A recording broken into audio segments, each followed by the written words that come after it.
ये आज की हमारी क्लास का जो टॉपिक है वो काव्य शास्त्र से ही है। और काव्य शास्त्र में हम आज पढ़ने वाले काव्य लक्षण। वैसे वस्तुतः ये टॉपिक पहले पढ़ाया जाता है। जब काव्य के बारे में बताया था तब आपको जनरली इंफॉर्मेशन मिल गई थी इसके बारे में। लक्षण का मतलब ही क्या है? परिभाषा। ठीक है, तो कविता के क्या लक्षण हैं, कविता की क्या परिभाषा होनी चाहिए, उसको भिन्न भिन्न आचार्य कवियों ने अपने अपने तरीके से परिभाषित किया है, बताया है। तो काव्य लक्षण में यही चीजें हैं। अलग अलग आचार्यों के अलग अलग मत है कि कविता के क्या लक्षण होने चाहिए, श्रेष्ठ कविता किससे बनती है। करेक्ट। सबसे पहले समझते हैं काव्य लक्षण है क्या। एक पाठक के लिए काव्य किसको कहेंगे हम, या कविता क्या है, ये मूलभूत प्रश्न होते हैं, बेसिक से क्वेश्चन होते हैं। एक पाठक जो है वो अपनी जिज्ञासा प्रकट करता है कि कविता क्या है, किसको कविता कहेंगे। क्या शब्दों का कोई भी समुच्चय कविता कहलाता है? नहीं।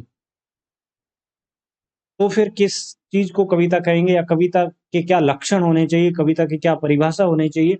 इस दृष्टिकोण को ध्यान में रखते हुए अलग अलग आचार्यों ने अलग अलग मत जो है वो प्रकट किए हैं। वस्तुतः यह एक सहृदय का प्रश्न है।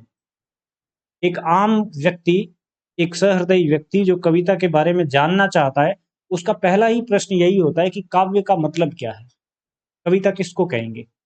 इन प्रश्नों की जवाब के रूप में अलग अलग आचार्य कवियों ने अलग अलग दृष्टिकोण जो है वो रखे हैं कि कविता ये हो सकती है, कोई कहता कविता ये हो सकती है। लक्षण का सीधा सीधा अर्थ क्या हो गया? परिभाषा। किसी वस्तु के या किसी भी सिद्धांत के लक्षण का सीधा सीधा अर्थ क्या हो गया?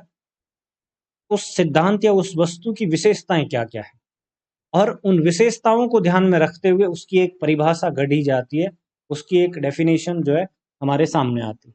उदाहरण के लिए, जैसे संज्ञा क्या है, या संज्ञा किसे कहेंगे, संज्ञा को परिभाषित कीजिए, संज्ञा का अर्थ बताइए।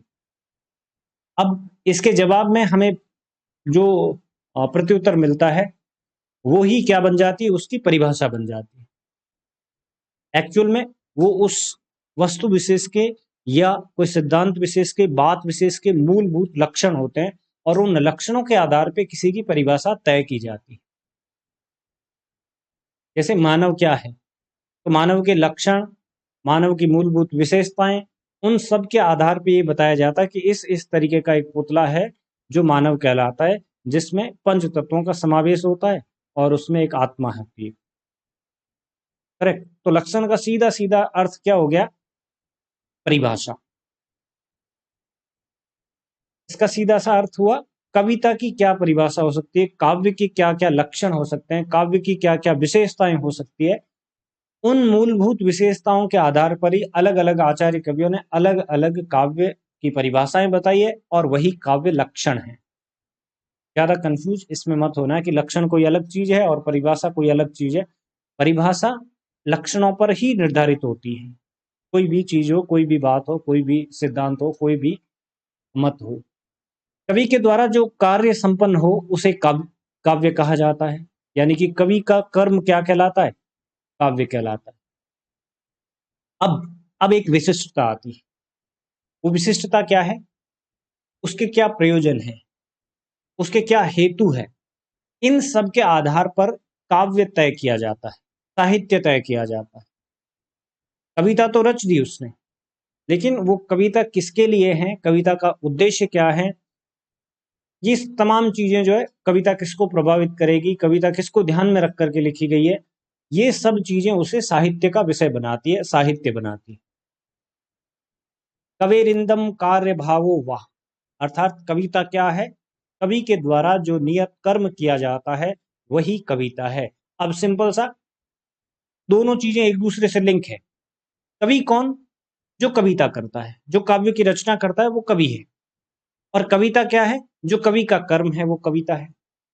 दोनों एक दूसरे के साथ लिंक। अब इससे आगे की बात जो समझने लायक वो ये कि कवि का कर्म किन परिस्थितियों में कैसा होगा, वो क्या ध्यान में रख करके अपना कवि कर्म करता है, उसके क्या लक्ष्य होते हैं, क्या उद्देश्य होते हैं, क्या प्रयोजन होते हैं, ये तमाम चीजें जो है अपने आप में विशिष्ट होती है। इसीलिए कवि भी विशिष्ट होता है और उसके द्वारा जो रचना की जाती है वो भी अपने आप में विशिष्ट होती है। और ये विशिष्ट रचनाएं, हर रचना काव्य नहीं होती है, हर रचना जो है वो साहित्य नहीं होती है। साहित्य या काव्य किसे कहेंगे?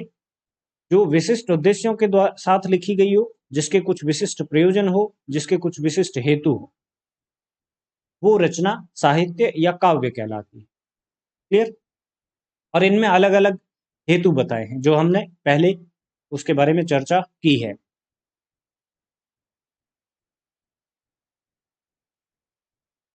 और लक्षण का एक दूसरा अर्थ, पहला अर्थ हो गया परिभाषा, और इसी परिभाषा से रिलेट करता हुआ एक दूसरा अर्थ है, वो है असाधारण अर्थ।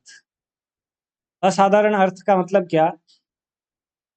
कोई भी काव्य रचना कोई एक विशेष अर्थ में लिखी जाती है, उसके संदर्भ ध्यान में रख करके उसकी रचना की जाती है, उसका कोई विशिष्ट उद्देश्य, विशिष्ट प्रयोजन होता है। उदाहरण के लिए एक कवि रचना करता है और उसमें वो दिखाना चाहता है कि किसान का जीवन कैसा है, वो उसका विशिष्ट प्रयोजन हो गया, वो उसका विशिष्ट उद्देश्य हो गया, उसका लक्ष्य हो गया। या कोई कविता की जाती है ये बताने के लिए कि आधुनिक समाज में स्त्रियों की क्या स्थिति है, आधुनिक समाज में बच्चे किस तरीके का प्रेशर झेल रहे हैं, किस तरीके के दबाव में वो जो है अपनी पढ़ाई लिखाई कर रहे हैं। ये क्या है? कविता के प्रयोजन है, मतलब उद्देश्य निश्चित किए जाते हैं कवि के द्वारा कि मुझे किस संदर्भ में कविता कहनी है, मुझे किस संदर्भ में अपनी अभिव्यक्ति करनी है। अब वो जब मन में भी कुछ गुनगुना रहा है वो भी कवि कर्म है, लेकिन वो साहित्य का अंग नहीं होता है। साहित्य का अंग कौन होता है? जो विशिष्ट उद्देश्यों के साथ में लिखी जाती है रचनाएं। अपने लिए वो कुछ भी कर रहा है, वो कविता का या साहित्य का हिस्सा नहीं होता है। वो उसकी रचना प्रक्रिया का हिस्सा हो सकता है, क्योंकि उससे उसे एक प्रेरणा मिलती है, उससे रचना करने के लिए उसे जो है एक आत्मबल प्राप्त होता है। लेकिन वो उसकी रचना प्रक्रिया का हिस्सा हो सकता है, साहित्य का अंग या साहित्य का हिस्सा नहीं हो सकता है। आपने कई बार देखा होगा, बहुत सारे कवियों की पांडुलिपियां जो है लोग सामने लाते हैं, प्रकाशित करते हैं। अब उसमें एक छोटी सी जगह पर कविता की कुछ 4 या 5 10 पंक्तियां लिखी होती है, बाकी बहुत सारा उसका जो है एक तरीके का कहें तो रफ नोट होते हैं उसकी, जहां पर वो उस कविता से रिलेटेड बहुत सारी बातें नोट करता है, बहुत सारी चीजों को लिखता जाता है। ये उसकी रचना प्रक्रिया का अंग है। लेकिन साहित्य कितना हुआ? सिर्फ वो 5-10 पंक्तियां जो उन तमाम बातों की, जो उसके पूरे की पूरी रचना प्रक्रिया का सार होती है, वो साहित्य कहलाती है, वो काव्य कहलाती है। जैसे एक बैट्समैन पिच पे जाता है बैटिंग करने के लिए, और उससे पहले वो अभ्यास करता है, नेट पे अभ्यास करता है, किसी अपने साथी के साथ में अभ्यास करता है, मशीन से अभ्यास करता है, और जब पिच पे खड़ा है तब भी वो ऐसे फ्री हैंड शॉट खेलने की कोशिश करता है, या फिर बार बार जो है वो प्रैक्टिस करता है। क्या वो उसके रनों में दर्ज होते हैं? नहीं होते हैं। क्यों? क्योंकि वो उसका उस प्रक्रिया से जुड़ने का हिस्सा है, वो उसको उस प्रक्रिया से जोड़ने में सहायता प्रदान करता है। ठीक वैसे ही कविता या साहित्य जो होता है वो सार रूप होता है। अब उसकी नेट प्रैक्टिस में जितने भी शॉट उसने नए इस्तेमाल किए हैं, या जिन शॉट्स में उसने एक तरीके से इम्प्रूवमेंट किया है, एक तरीके से उसने कुछ सुधार किया है, या कुछ और नई चीजें जोड़ी है, उनको वो अप्लाई करता है अपने ग्राउंड शॉट पर, और उसी से उसे क्या मिलती है? प्रसिद्धि मिलती है, उसी से उसे कोई फल प्राप्त होता है। तो रचना प्रक्रिया के दौरान बहुत सारी चीजें आती है, लेकिन रचना प्रक्रिया का मुख्य सार जो होता है वो साहित्य कहलाता है, वो काव्य कहलाता है। बहुत सारे लोग काट छांट करके और फिर उसके अंदर कुछ ऐड करके, कुछ निकाल करके, और बाद में एक सार रूप में अपनी कविता प्रस्तुत करते हैं। सीधे सीधे कोई कवि अपनी कविता जो है नहीं कहता है, क्योंकि उसे एक प्रक्रिया से जुड़ने के लिए कुछ समय चाहिए ना, एक उस फ्लो में पहुंचने के लिए उसको कुछ प्रैक्टिस चाहिए। जो बहुत ज्यादा प्रतिभाशाली होते हैं वो डायरेक्ट कविता कर सकते, वो डायरेक्ट जो है काव्य या साहित्य उसका उसका भी एक निश्चित फॉर्मेट उनके दिमाग में चलता है, उनका प्रैक्टिस सेशन उनके दिमाग में चलता है, जो हम उतरता हुआ कहीं पर देख नहीं पाते। वो उनकी रचना प्रक्रिया का एक तरीके से हिस्सा है। वस्तुतः कोई कृति साहित्यिक कृति है या नहीं, ये जानना जरूरी होता है, आवश्यक होता है। और इसी के लिए ये जानना आवश्यक हो जाता है कि साहित्यिक दृष्टिकोण क्या है, उसने रचना प्रक्रिया के दौरान किन किन बातों पर फोकस किया है, रचना प्रक्रिया के दौरान कौन कौन सी बातें जो थी वो उसके दिमाग में चल रही है। क्योंकि रचना प्रक्रिया में जो कुछ भी हो रहा है, यानी कविता करने की जो जब वो शुरुआत करता है, कविता का पहला ड्राफ्ट बनाता है, उस दौरान उसके दिमाग में जो कुछ भी चल रहा है, और फाइनल ड्राफ्ट यानी कि जब कविता पूरी तरीके से संशोधित रूप में उसके सामने एक अंतिम ड्राफ्ट के रूप में होती है, उस ड्राफ्ट तक उसके दिमाग में जो कुछ भी हुआ है, जो कुछ भी चिंतन मनन उसने किया है, वो उसका साहित्यिक दृष्टिकोण होता है। बहुत बार इंटरव्यू में लोग ये समझाते कि ये जब मैं कविता लिख रहा था तब मैं किस प्रक्रिया से गुजरा था, या उस समय मेरे दिमाग में क्या ख्याल चल रहे थे, कैसे मैं प्रभावित होकर के किसी विषय पर कविता लिखता हूँ। ये जब सारी चीजें बताई जाती है ना, ये उनका साहित्यिक दृष्टिकोण होता है, ये उनकी रचना प्रक्रिया होती है। साहित्यिक दृष्टिकोण क्या है, या साहित्य या काव्य क्या है, उसकी परिभाषा क्या होनी चाहिए, ये लक्षणों से निर्धारित होती है। लक्षण का अर्थ क्या है, असाधारण अर्थ या परिभाषा, या उसकी विशेषताएं। विशेषताएं भी छोटी मोटी नहीं, उसकी मूलभूत विशेषताएं, मूल रूप में क्या विशेषताएं हैं, वो काव्य लक्षण कहलाती है। दूसरे शब्दों में कविता वो असाधारण धर्म है जिसमें काव्य काव्य कहलाता है, इसे वर्णित करने वाली चीज ही काव्य लक्षण कहलाती है। कोई कविता कविता क्यों है, वो एक सपाट बयान क्यों नहीं है, क्योंकि बहुत सारा कंटेंट इधर उधर लिखा हुआ देखते हैं, पढ़ते हैं या सुनते हैं। हर कुछ लिखा हुआ शब्द कविता नहीं होता है। क्यों नहीं होता है, और जिनको लोग काव्य कहते हैं या कविता कहते हैं, वो ही कविता क्यों है। ये तमाम जो प्रश्न दिमाग में आते हैं एक पाठक के, एक सहृदय व्यक्ति के, या एक साहित्य पढ़ने वाले विद्यार्थी के, या कोई भी व्यक्ति के, इनके उत्तर देने का काम काव्य लक्षण करते हैं। क्यों? क्योंकि काव्य लक्षण काव्य की परिभाषा होते हैं। रीजन, इसके पीछे कारण क्या है, इसके पीछे सबसे बड़ा कारण ये है कि काव्य लक्षणों में या काव्य की परिभाषा में काव्य के मूलभूत विशेषताएं जो है वो शामिल की जाती है। इनके बिना तो कविता हो ही नहीं सकती। ये तो अति आवश्यक अंग है कविता के। उन चीजों को कहा जाता है काव्य लक्षण। क्लियर? ये तीन चार तरीके की बातें इसलिए बताई कि हर तरफ से आपको जो है पूरा कंटेंट समझ में आए। लक्षण का मतलब क्या, परिभाषा। परिभाषा किसकी, कविता की। क्योंकि हम पढ़ क्या रहे हैं, काव्य के लक्षण पढ़ रहे हैं। बुद्धिमान व्यक्ति के क्या लक्षण होते हैं, उस बुद्धिमान व्यक्ति के अंदर जो जो विशेषताएं वो उसके लक्षण हैं। क्रोधी व्यक्ति के क्या लक्षण होते हैं, उस क्रोधी व्यक्ति के अंदर जो जो विशेषताएं हैं, जैसा वो बर्ताव करता है, जैसा उसका बिहेवियर है, वो सब उसके लक्षण हैं। क्रोध की प्रक्रिया तक वो कैसे पहुंचता है, क्रोध को कैसे जाहिर करता है, और क्रोध जाहिर करने के बाद उसकी क्या दशा होती है, ये सब उसके लक्षण होते हैं।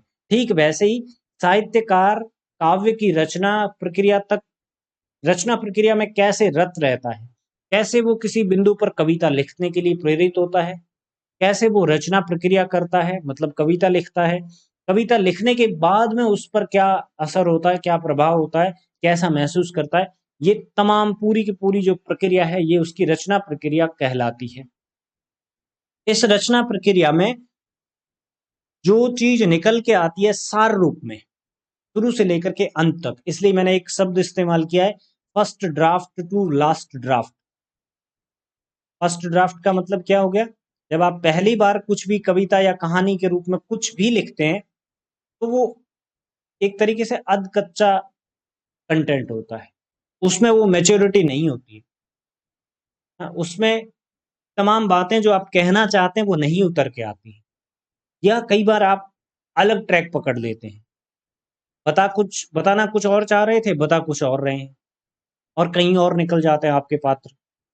तब उनको आप सेकंड ड्राफ्ट में सुधार करते हैं, उनको लाइन पे लाते हैं, उनको ट्रैक पर लाते हैं, फिर से जो बात आप कहना चाहते हैं वो कहलवाने की कोशिश करते हैं।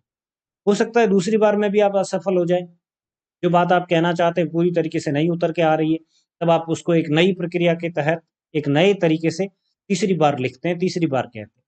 ऐसा अनवरत जारी रहता है जब तक कि कवि को अपनी कविता से संतुष्टि नहीं मिल जाती है, या जो कुछ भी वो अभिव्यक्त करना चाहता है वो उसके उस ड्राफ्ट में नहीं उतर कर आता है, तब तक वो इस सृजन की प्रक्रिया को दोहराता रहता है, उसमें चिंतन मनन करके सुधार करता है, उसमें अपनी कल्पनाशीलता जोड़ करके एक नया दृष्टिकोण देने की कोशिश करता है।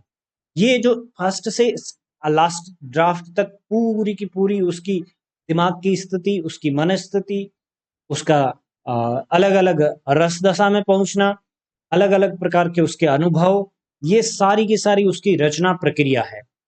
इस रचना प्रक्रिया के बाद अंतिम ड्राफ्ट में जो सृजन उसका सामने आता है, जो कागज पर अंतिम ड्राफ्ट उसका लिखा हुआ होता है, वो होता है काव्य। और उस काव्य की विशेषताएं, उस काव्य के लक्षण ही, और उस काव्य की परिभाषा कि वो काव्य क्यों है, ये कौन बताता है हमें? काव्य लक्षण बताते। क्लियर? या ऊपर से गया? समझ में आ गया सर।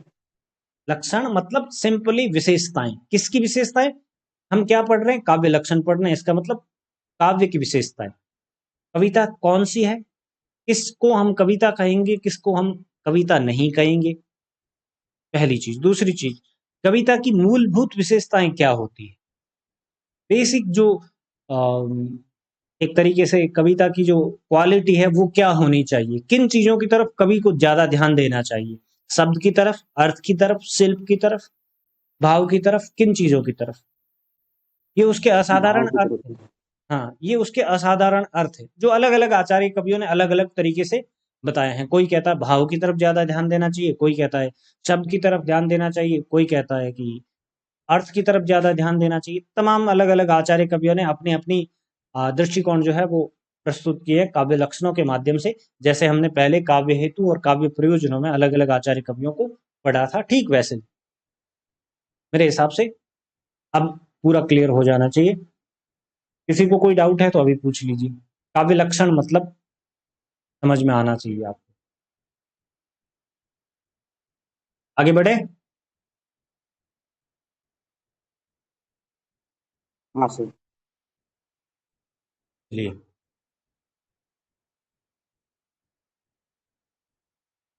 सबसे पहले जनरली काव्य शास्त्र में, भारतीय काव्य शास्त्र में सबसे पहले किसी भी चीज पे बात उठती है तो उसमें आचार्य भरत मुनि का नाम आता है, सिर्फ आधुनिक को छोड़ करके।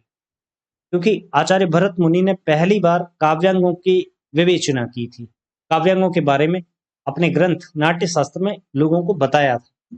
तो भरत मुनि को सबसे पहले हम पढ़ते हैं, भरत मुनि के अनुसार काव्य लक्षण क्या है। सबसे पहले भरत मुनि ने विचार किया नाट्य शास्त्र नाम के ग्रंथ में, और उन्होंने इंपॉर्टेंट क्वेश्चन, भरत मुनि ने काव्य किसे माना है? नाट्य को या नाटक को ही काव्य माना है। क्लियर? भरत मुनि ने नाट्य को ही साहित्य या काव्य माना है, क्योंकि उस समय यही प्रचलन में था। उसमें तमाम जो लक्षण भरत मुनि के द्वारा बताए जाते हैं, काव्य के लक्षण जो बताए जाते हैं, वो सारे के सारे नाटक के लक्षण हैं। इस चीज से कंफ्यूज मत होना, क्योंकि जब हम आगे चल करके भरत मुनि के द्वारा काव्य लक्षण जो दिए गए उनको पढ़ेंगे तो आपको एक दो में डाउट हो सकता है कि ये कविता में कैसे संभव हो सकता है। इसके पीछे रीजन है, भरत मुनि ने अपने ग्रंथ नाट्य शास्त्र में नाटक को या नाट्य को ही साहित्य या काव्य माना है, और ये संस्कृत के आचार्य कवि हैं। एक क्वेश्चन और जो काफी इंपॉर्टेंट है, पंचम वेद के रूप में भरत मुनि के नाट्य शास्त्र की जो है एक विवेचना के रूप में बताया गया कि वो पंचम वेद कैसे हैं, क्यों इतना महत्वपूर्ण ग्रंथ है। क्यों? ज्ञान का एक अथाह भंडार है वो। तो उसके नाट्य शास्त्र को, भरत मुनि के नाट्य शास्त्र को पंचम वेद कहा जाता है। लेकिन क्वेश्चन नेक्स्ट ये है कि किसने कहा उसे सबसे पहले पंचम वेद? आचार्य राजशेखर ने। ये भी संस्कृत के आचार्य कवि हैं। आचार्य राजशेखर ने नाट्य शास्त्र को पंचम वेद कहा, के प्रभाव के कारण। हालांकि भरत मुनि ने किसी स्पष्ट काव्य लक्षण का उल्लेख नहीं किया है कि ये कविता के लक्षण होने चाहिए, बल्कि उन्होंने कविता की विशेषताएं क्या होनी चाहिए या काव्य किसके द्वारा सुंदर बन सकता है, कोई रचनाकार का सृजन कैसे प्रभावशाली बन सकता है, इस संदर्भ में उन्होंने 7 बातें बताई हैं।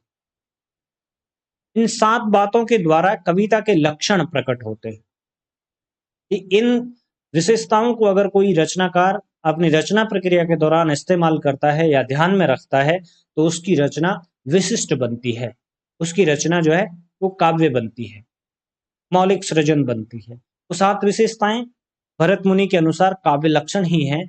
अलग से उन्होंने कहीं पर ये नहीं लिखा कि ये काव्य के लक्षण हैं ये कविता की जो है मूलभूत विशेषताएं होनी चाहिए, बल्कि वो बताते हैं कि ये 7 ऐसी बातें हैं जिनका इस्तेमाल अगर कोई रचनाकार करता है तो उसका काव्य शोभा प्रदान करने वाला या उसका काव्य बाकी लोगों से अलग प्रभाव छोड़ने वाला बनता है। ये 7 विशेषताएं क्या है? मृदु ललित पदाढ़्यम गूढ़म शब्दार्थहीनम जनपद सुख बोध्यम युक्तिमन नृत्य योज्यम। इसका मतलब नृत्य योजना होनी चाहिए कविता में। और कविता की नृत्य योजना का संदर्भ क्या है? क्योंकि भरत मुनि ने जो काव्य माना है वो किसको माना है? नाटक को माना है। और भरत मुनि के अनुसार एक श्रेष्ठ नाटक में नृत्य योजना आवश्यक अंग है। अगर आप संस्कृत परंपरा के नाटक देखते हैं तो उसमें नृत्य योजना का बहुत गंभीरता से पालन किया जाता है। अगर आप में से किसी ने नट सम्राट जैसा कोई नाटक देखा है या अभिज्ञान शकुंतलम देखा है या और कोई कालिदास भारवी माघ का कोई नाटक देखा है तो आपने देखा होगा कि उसमें संगीत और नृत्य का बड़ी बारीकी से योजना अनुसार ध्यान रखा जाता है। बाकी चीजें बाद में हैं, क्योंकि भरत मुनि के अनुसार नाट्य में नृत्य योजना अति आवश्यक चीज है। और ये कविता की भी विशेषता है, क्योंकि भरत मुनि के अनुसार कविता क्या है? नाटक। बहुकृत रस मार्गम संधि संधान युक्तम स भवति शुभ काव्यम नाटक प्रेक्षणाम। नाटक प्रेक्षकाणाम। प्रेक्षक किसको बोलते हैं? जो नाटक देखता है। हाँ, जो देखता है वो प्रेक्षक कहलाता है। और प्रेक्षागृह किसको बोलते हैं? जहां नाटक खेला जाता है। जहां पर नाटक खेला जाता है, जैसे आज की लैंग्वेज में हम उसको थिएटर बोलते हैं। थिएटर मतलब प्रेक्षागृह, ठीक है। नाटक प्रेक्षणाम। अगर इन शुभ विशेषताओं के साथ कोई नाटक प्रस्तुत किया जाता है तो नाटक प्रेक्षकों के लिए आनंद प्रदान करने वाला, शुभ फल प्रदान करने वाला होता है। अर्थात उससे जो भी रचनाकार उस रचना प्रक्रिया के दौरान जो कुछ भी ध्यान में रखता है, अपने विशिष्ट उद्देश्य, विशिष्ट प्रयोजन, विशिष्ट हेतु, उनकी प्राप्ति उन्हें अच्छी तरीके से होती है। ये 7 बातें हैं। अब ध्यान से समझना ये 7 बातें कौन सी है। पहली, मृदु और ललित पदावली। ऐसी पदावली होनी चाहिए नाटक में जो सीधा हृदय को प्रभावित करे। ये विशेषता कविता की भी हो सकती है, क्योंकि बाद में कविता नाटक से पृथक हो जाती है ना। नाटक अलग, कविता अलग, एक दृश्य काव्य, एक श्रव्य काव्य। मृदु ललित पदावली होनी चाहिए भरत मुनि के अनुसार कविता की या काव्य की पहली विशेषता। दूसरी, गूढ़ शब्दार्थहीनता। ध्यान से सुनना। आजकल के रचनाकार अपनी रचना प्रक्रिया में इस तरीके की युक्तियां लगाते हैं कि पाठक जो है वो उसमें उलझ कर रह जाए। एक तरीके से पाठक को वो अपना चमत्कार कि मैं कितना बड़ा ज्ञानी व्यक्ति हूं, वो अपना ज्ञान झाड़ने के लिए, वो अपना ज्ञान प्रकट करने के लिए वो तमाम ऐसी युक्तियां अपनाते हैं जो गूढ़ शब्दार्थ लेकर के आती है। और ऐसी दशा में भरत मुनि जैसे आचार्य कवि क्या कहते हैं? गूढ़ शब्दार्थ कविता के मूल अर्थ को, कविता के भाव पक्ष को मार देता है। ये बात बहुत बार दोहराई जा चुकी है। जितनी सरल अभिव्यक्ति होगी उतना ही अच्छा प्रभाव छोड़ेगी, क्योंकि सामने वाले को समझ में जितना अच्छा आएगा वो उतना ही प्रभावित होगा। उदाहरण के लिए, एक क्लास में एक टीचर पढ़ा रहे हैं जिनकी लैंग्वेज बहुत ही मॉडर्न है, जो बिल्कुल ही आम भाषा में बातचीत कर रहे हैं, जैसा आप बोलते हैं, जैसा समाज के मैक्सिमम लोग उस समय बोलते हैं, उस तरीके की भाषा का इस्तेमाल करते हैं। और एक दूसरी क्लास के टीचर है, वही कंटेंट पढ़ा रहे हैं, वही चीज पढ़ा रहे हैं, लेकिन उनकी भाषा बहुत ही ज्यादा क्लिष्ट है। लगभग वही शब्दावली इस्तेमाल कर रहे हैं जो आचार्य कवियों के द्वारा इस्तेमाल की जाती है। अब बताओ, ज्यादा प्रभाव किस शिक्षक का रहेगा बच्चों पर? जो सरल पढ़ा रहा है, सरल आधुनिक भाषा में। करेक्ट। जो आम बोलचाल की भाषा में समझाने की कोशिश कर रहा है, उसकी बात का प्रभाव ज्यादा होगा, क्योंकि उसकी बात सीधे सीधे बच्चों को समझ में आ रही है। यही कविता में होता है। एक रचनाकार जब सरल भाषा में, बिल्कुल सपाटता के साथ, मृदु ललित पदावली के साथ में, और सबको समझ में आने योग्य भाषा में बात करता है और उसी भाषा में कविता रचता है, तो उसकी कविता का प्रभाव ज्यादा लोगों में पड़ेगा। आप देखेंगे, जनरल सी बात है, नागार्जुन की कविताएं देखिए, लोगों को मुख जबानी याद है। जितने भी लोक कवि हैं, आप अपने आसपास भी नजर दौड़ाइए, लोक कवियों की रचनाएं ऐसे पाठक जो अनपढ़ है, जो कभी स्कूल नहीं गए हैं, जिन्होंने कभी अक्षर ज्ञान प्राप्त नहीं किया है, उन लोगों की जबान पर भी लोक कवियों की रचनाएं हैं। रीजन क्या है? लोक कवि लोक की भाषा में रचना करते हैं, वो उलझाने की बिल्कुल भी कोशिश नहीं करते हैं, सीधी सपाट बयानी उनके यहाँ पर मौजूद होती है। और दूसरी तरफ जो क्लिष्ट भाषा का इस्तेमाल करते हैं, उनकी कविताएं बहुत कम लोगों को, यहाँ तक कि जो आचार्य कवि होते हैं, जो शिक्षक होते हैं, उनको भी याद नहीं होती। तो भरत मुनि क्या बताते हैं एक विशेषता के तौर पे? दूसरी विशेषता कविता की जो उसकी शोभा को बढ़ाती है, वो है गूढ़ शब्दार्थहीनता। गूढ़ शब्दार्थ नहीं होने चाहिए, सरल सपाट और सहजता के साथ समझ में आने वाली कविता की भाषा ज्यादा प्रभावकारी होती है। तीसरी विशेषता, सर्व सुगमता। सर्व सुगमता का मतलब क्या है? यहां एक शब्द लिखा हुआ है, जनपद सुख बोध्यम। जन को अर्थ की प्राप्ति तुरंत प्रभाव से हो, ऐसी रचना ज्यादा प्रभावकारी होती है, क्योंकि उसका अर्थ पाठक ग्रहण करता है, क्योंकि उसका अर्थ ग्रहण करने के बाद वो व्यक्तित्व में वैसा ही सुधार लाने की कोशिश करता है, अपने चरित्र को भी वैसा ही बनाने की कोशिश करता है। और इसका अर्थ क्या हो गया? रचना का प्रभाव उस पर साफ साफ पड़ने लगता है। नेक्स्ट, सर्व सुगमता। सबको आसानी से समझ में भी आए, और कोई व्यक्ति उसको आगे एक्सप्लेन भी करना चाहे, आगे उसके बारे में बताना भी चाहे, वो भी समर्थ हो।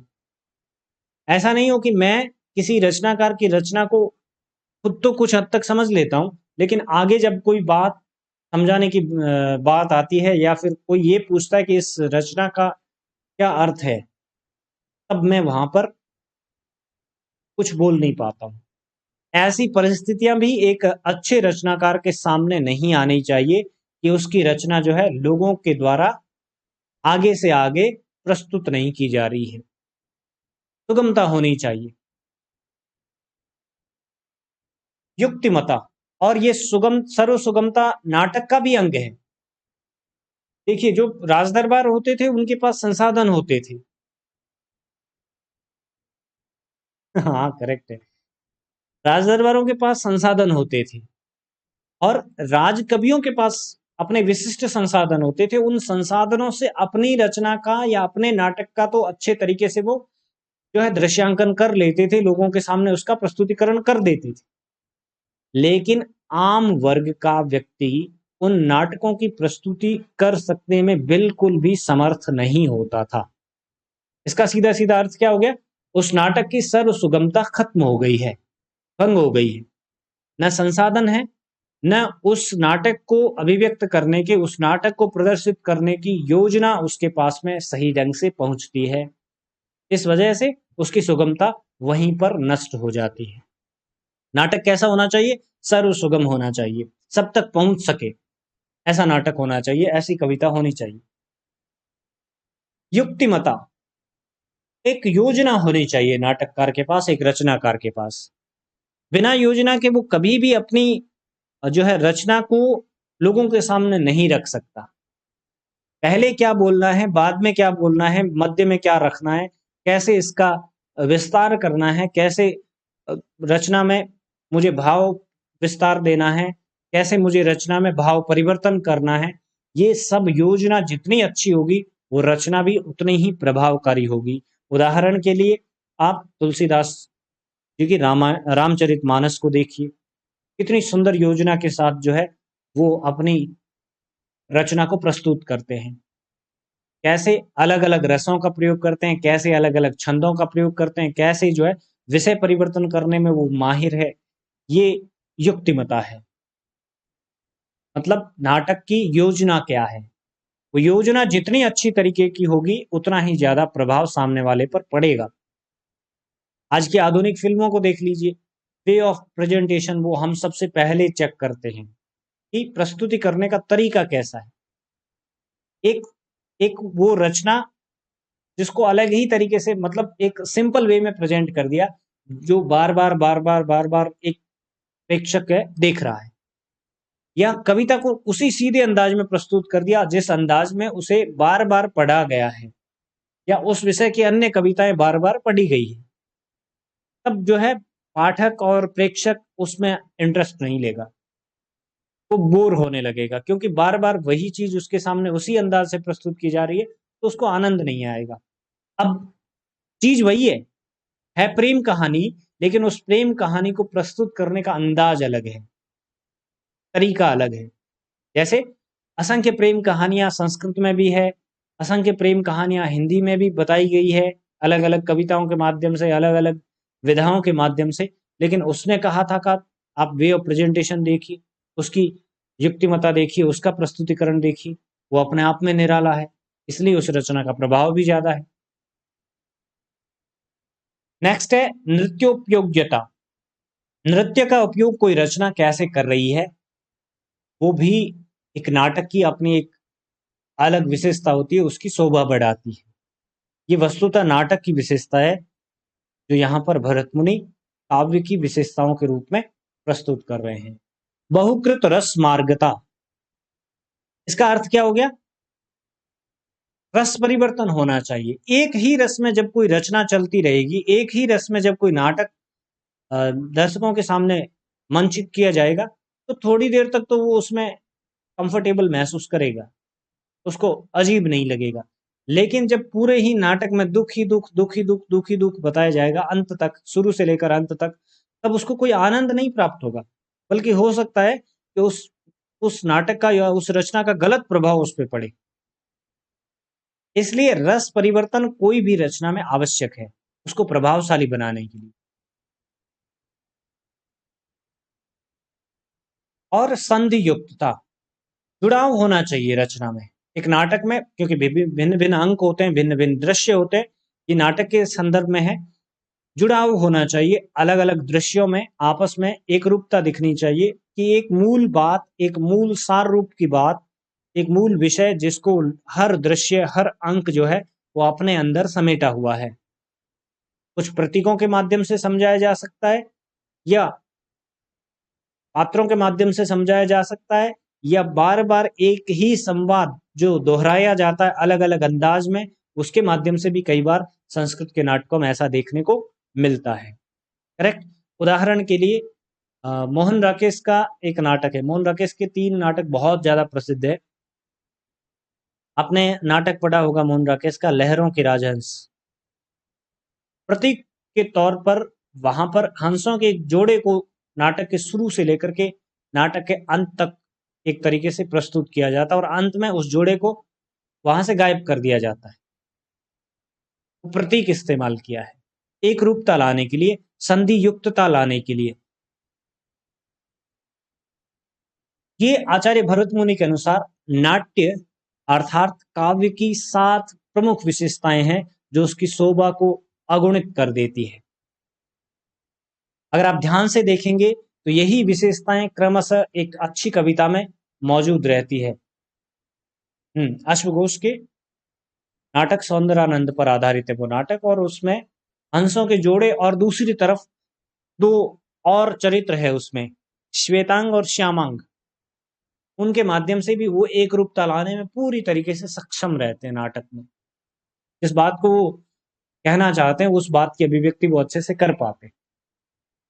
कहने का मतलब ये हो गया कि चाहे वो पात्रों के माध्यम से, कुछ विशिष्ट पात्रों का इस्तेमाल करके, या फिर कुछ सूत्रों के माध्यम से, या दृश्य योजना के माध्यम से, मान लीजिए एक विशेष प्रकार की जो है रोशनी सज्जा देखने को मिलती है नाटक पे, प्रकाश सज्जा जिसको कहते हैं, लाइटिंग कंडीशन।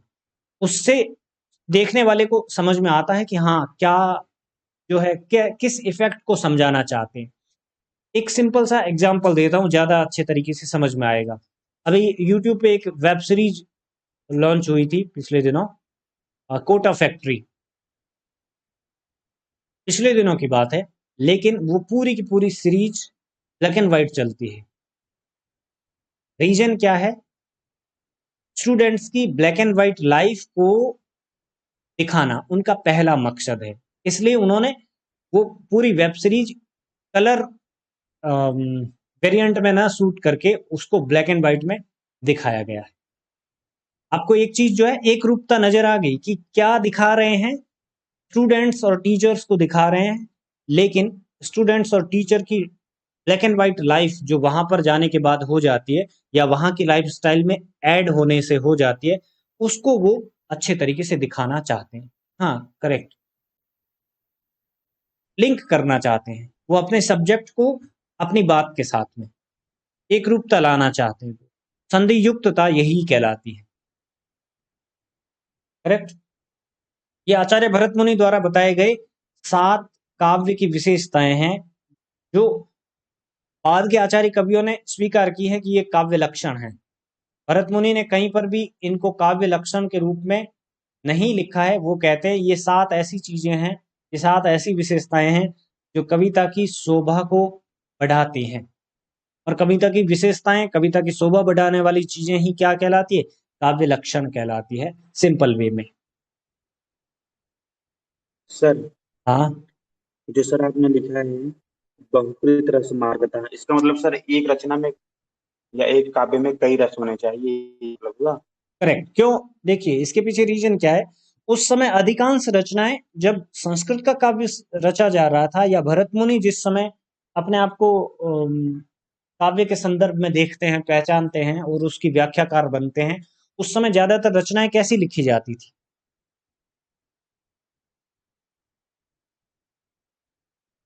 सोच के बताइए, उस समय अधिकांश रचनाएं कैसी लिखी जाती थी? फिर उनकी एक बार यो, फिर पूछिए यो, प्रश्न। उन रचनाओं की योजना क्या थी? रचनाएं, सर आपका प्रश्न प्रश्न मैं आप नहीं सुन पाए सर, आप एक बार फिर पूछिए। मैं रिपीट करता हूं, जब भरत मुनि एक आचार्य की हैसियत से थे, उस समय अधिकांश कवियों द्वारा किस योजना की रचनाएं लिखी जाती थी? सर दृश्य योजना की या श्रृंगार की सर? वो रस है। नहीं कविता, सर, दृश्य काव्य लिखा जाता था, नाटक टाइप का लिखा जाता नाटक था। नाटक लिखे जाते थे, करेक्ट। और उन नाटकों में एक अंक होता था, 2 अंक होते थे, 3 अंक होते थे, क्या होता था? नाटक, नाटक की मूलभूत विशेषताएं आपको ध्यान में होगी, उसमें कम से कम 3 अंक होने चाहिए, कम से कम, है ना? 3 अंक है, इसका मतलब है कई सारी घटनाएं हैं उनको प्रस्तुत किया जाता है। अब इसको ऐसे समझ लीजिए, उस समय ज्यादातर कवियों के द्वारा प्रबंध काव्य की योजना इस्तेमाल की जाती थी, चाहे वो नाटक है चाहे वो कविता को प्रस्तुत कर रहे हैं। अधिकांश कवि प्रबंध काव्य को प्रेफर करते थे, प्रबंध काव्य की रचना में ज्यादा अपने आप को लगाते थे। मुक्तक काव्य बहुत कम लिखा जाता था। मुक्तक काव्य मध्यकाल में आकर के जो है प्रचारित प्रसारित होने लगा। अब जब योजना के साथ लिखा जा रहा है, प्रबंध की योजना के साथ लिखा जा रहा है, तो जनरल सी बात है उसमें बहुत सारी घटनाएं इन्वॉल्व होगी। और जब बहुत सारी घटनाएं इन्वॉल्व होगी तो उसमें स्वतः ही क्या आएगी, रस परिवर्तन आएगा, अलग अलग रसों का प्रयोग उसमें दिखाई देगा। तो इसी वजह से भरत मुनि यहाँ पर इस बात को एक विशेषता के तौर पे लिखते हैं कि कविता में बहुकृत रस होने चाहिए, अर्थात भिन्न भिन्न रस होने चाहिए और उनका रस परिवर्तन एक विशेष योजना के साथ होना चाहिए जो कहलाती है युक्तिमता। युक्ति होनी चाहिए रचनाकार के पास कि वो रस परिवर्तन कैसे कर रहा है, दृश्य परिवर्तन कैसे कर रहा है, घटना का परिवर्तन कैसे कर रहा है। वो घटना परिवर्तन प्रभावी होना चाहिए। अगर वो प्रभावी नहीं होगा तो पाठक को आनंद नहीं आएगा। आप अचानक से हॉल में नाटक जब देख रहे हैं या फिल्म देख रहे हैं थिएटर में, ताली बजाने का मन या सीटी बजाने का मन या फिर हूटिंग करने का मन कब होता है? जब अचानक से रस परिवर्तन होता है। अभी तक विलेन जो है आपके हीरो को मार रहा है, उसकी हालत पस्त कर दी, और अचानक से उस हीरो का कोई दोस्त आता है या कोई भी वैसा साइड कैरेक्टर आता है और वो आकर के उसमें पूरा का पूरा माजरा ही बदल देता है। उस समय आप जोर जोर से चिल्लाने लगते हैं, हूटिंग करने लगते हैं, सीटी बजाने लगते हैं। रीजन, रस परिवर्तन हुआ है।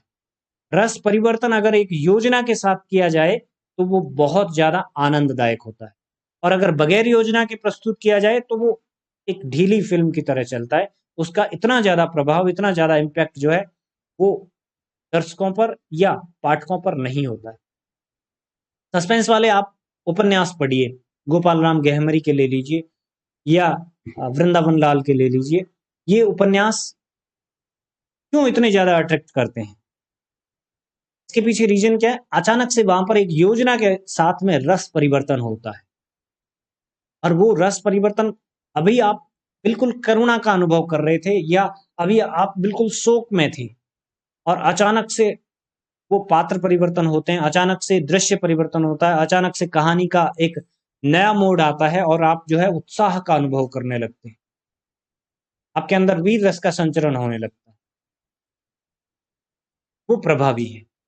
वो योजना नाटककार में, रचनाकार में, एक साहित्यकार में होनी चाहिए। अगर वो उस योजना का प्रयोग युक्ति के साथ में करता है तो वो और ज्यादा प्रभावकारी होती है। क्लियर? हाँ सर। इसमें से पांचवा और सातवीं जो विशेषता है, पांचवी विशेषता नृत्योपयोगिता और सातवीं विशेषता संधि युक्तता। क्योंकि आजकल काव्य जो है मुक्तकों के रूप में ज्यादा लिखा जाता है, मुक्तक रचनाएं बहुत ज्यादा है।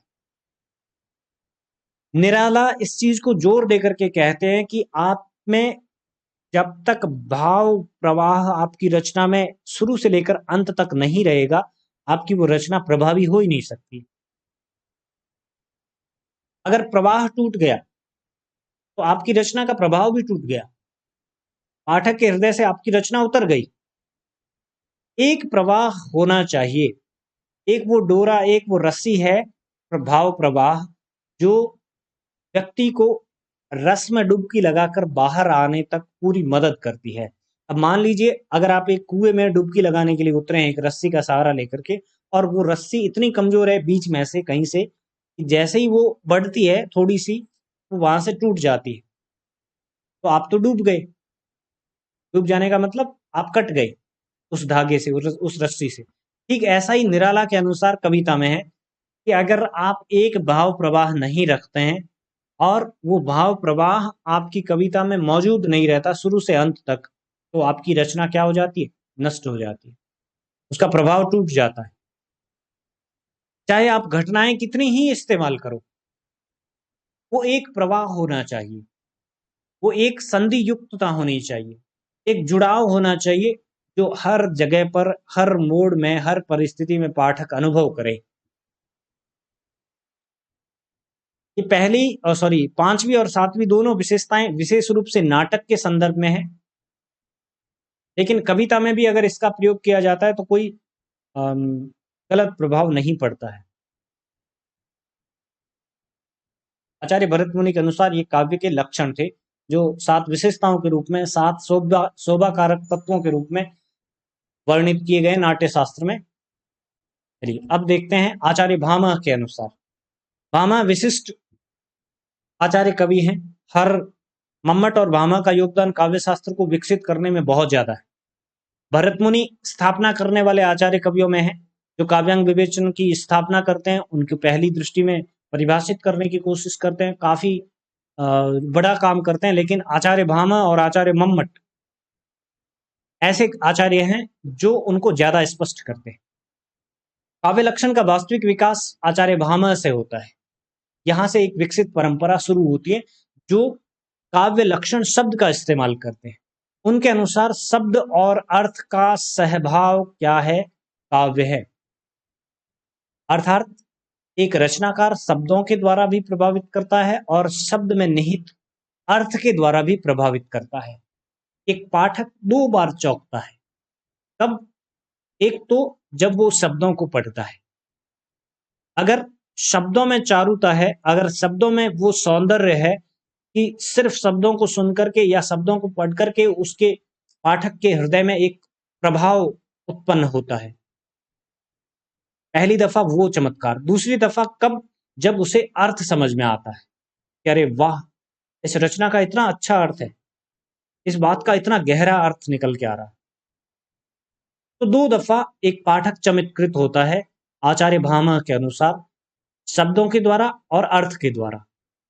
शब्द और अर्थ का ये सहभाव काव्य कहलाता है।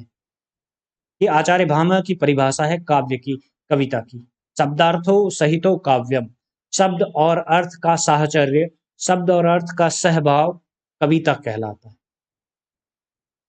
समझ गए? दोनों पक्ष, जो कविता के जो 2 पक्ष स्वीकार किए गए ना, शिल्प पक्ष और भाव पक्ष, दोनों को आचार्य भामह यहां पर महत्व देते हैं। कविता की बनावट भी बेहतरीन होनी चाहिए, बनावट से भी पाठक चमत्कृत होना चाहिए, श्रोता चमत्कृत होना चाहिए। और दूसरा, जब उसका अर्थ ग्रहण करता है तब भी उसके हृदय पर एक विशेष प्रभाव होना चाहिए। इन दोनों स्तरों पर अगर कोई रचनाकार प्रभावित करता है तो वो रचना श्रेष्ठ काव्य कहलाती है। शब्दार्थो सहितो काव्यम, अर्थात शब्द और अर्थ का साहचर्य, श्रेष्ठ साहचर्य श्रेष्ठ कविता का निर्माण करता है। यह आचार्य भामह की परिभाषा। जहां शब्द और अर्थ परस्पर सहित भाव या एक दूसरे से बेहतरीन दिखने की प्रतिस्पर्धा करते हैं। शब्द कहता है कि मैं ज्यादा प्रभाव छोड़ूंगा और अर्थ कहता है कि मेरा प्रभाव ज्यादा जो है उस पाठक पे रहेगा। ये दोनों जब प्रतिस्पर्धा करते हुए अपना अपना प्रभाव छोड़ते हैं और इन दोनों से ही पाठक का हृदय प्रभावित होता है, शब्द के द्वारा भी और अर्थ के द्वारा भी। ऐसी स्थिति में एक श्रेष्ठ काव्य रचना आप जो है उसको कह सकते हैं, जहां पर शब्द का भी प्रभाव पड़ रहा है, अर्थात शिल्प पक्ष, शिल्प पक्ष का भी प्रभाव कविता पर पड़ रहा है। अच्छी छंद योजना है, अच्छे छंद का इस्तेमाल किया गया है और वो छंद ही अपने आप में प्रभाव डाल रहा है उस रचना को समझाने के लिए। और दूसरी तरफ अर्थालंकारों का प्रयोग करते हुए या इस प्रकार का भाव उसमें सम्मिलित कर दे कोई कवि अपने शब्दों में, या कोई ऐसा विशेष अर्थ निकाल के लेकर के आए जिससे कि पाठक अछूता न रहे, वो रचना श्रेष्ठ काव्य है आचार्य भामह के हिसाब से। वहां पर काव्यत्व होता है। करेक्ट? भामह की परिभाषा समझ में आई? बहुत इजी है और बहुत तगड़ी परिभाषा है। इससे बेहतरीन काव्य की परिभाषा नहीं हो सकती है। शब्द और अर्थ जो कविता के 2 मुख्य पक्ष होते हैं, शिल्प पक्ष और भाव पक्ष, यानी कि रचना की बनावट और रचना का मर्म, दोनों को ही यहां पर उतना ही बराबर का महत्व देते हुए आचार्य भामह कहते हैं कि इन दोनों का साहचर्य, इन दोनों का सहभाव एक रचनाकार की रचना को प्रभावशाली बनाता है और वही रचना वास्तव में काव्य कहलाती है, जो शब्दों से भी अपना जादू छोड़ती है और अर्थ के द्वारा भी अपना जादू पाठक के मन पर, पाठक के हृदय पर छोड़ती है। भामह के अनुसार शब्दालंकार और अर्थालंकार दोनों का सहभाव काव्य सौंदर्य का द्योतक है, क्योंकि संस्कृत की काव्य परंपरा में अलंकारों का अपना एक विशेष महत्व था। कुछ अलंकार ऐसे हैं जो शब्दों में निहित होते हैं और कुछ अलंकार ऐसे होते हैं जो अर्थों में निहित होते हैं। जैसे शब्दों में निहित अलंकार कौन से हो गए? शब्दों में निहित अलंकार। सर सर उपमा हो गए सर, हम्म। और यमक हो गए सर। करेक्ट। ये शब्द के द्वारा चमत्कार उत्पन्न करते हैं, है ना। जैसे कनक कनक ते सौगुनी मादकता अधिकाय। पहली बार तो जब आप कविता को सुनते हैं ना, तब भी उसका प्रभाव पड़ता है कि कनक कनक ते सौगुनी मादकता अधिकाय, कितनी सुंदर शब्द योजना है। बाप आए बोराई जग या खाए बोराई, वो शब्द योजना प्रभाव डालती है पहली दफा। दूसरी दफा जब आप उसका अर्थ करते हैं ना, तब उसके अर्थ से भी एक विशिष्टता आती है कविता में। तो शब्दालंकार अर्थालंकार दोनों का सहभाव एक श्रेष्ठ काव्य रचना के निर्माण में सहायक होता है। अलंकारों का उस समय बहुत ही ज्यादा प्रचलन था। अलंकारों से युक्त रचना को ही श्रेष्ठ रचना माना जाता था। अलंकार का मतलब ही क्या था? कविता के आभूषण। अगर बिना आभूषण के कोई कविता प्रस्तुत की जा रही है, इसका मतलब उस समय यह समझा जाता था कि कवि में कवित्व शक्ति कम है। और जितने श्रेष्ठ और अच्छे अलंकारों का प्रयोग कोई रचनाकार उस समय में करता था, उस समय मानिए या फिर मध्यकाल मानिए, वो रचनाकार उतना ही प्रभावी, उतना ही प्रभावशाली गिना जाता था आचार्य कवियों की दृष्टि में। ध्यान रखिए, आचार्य कवियों की दृष्टि में।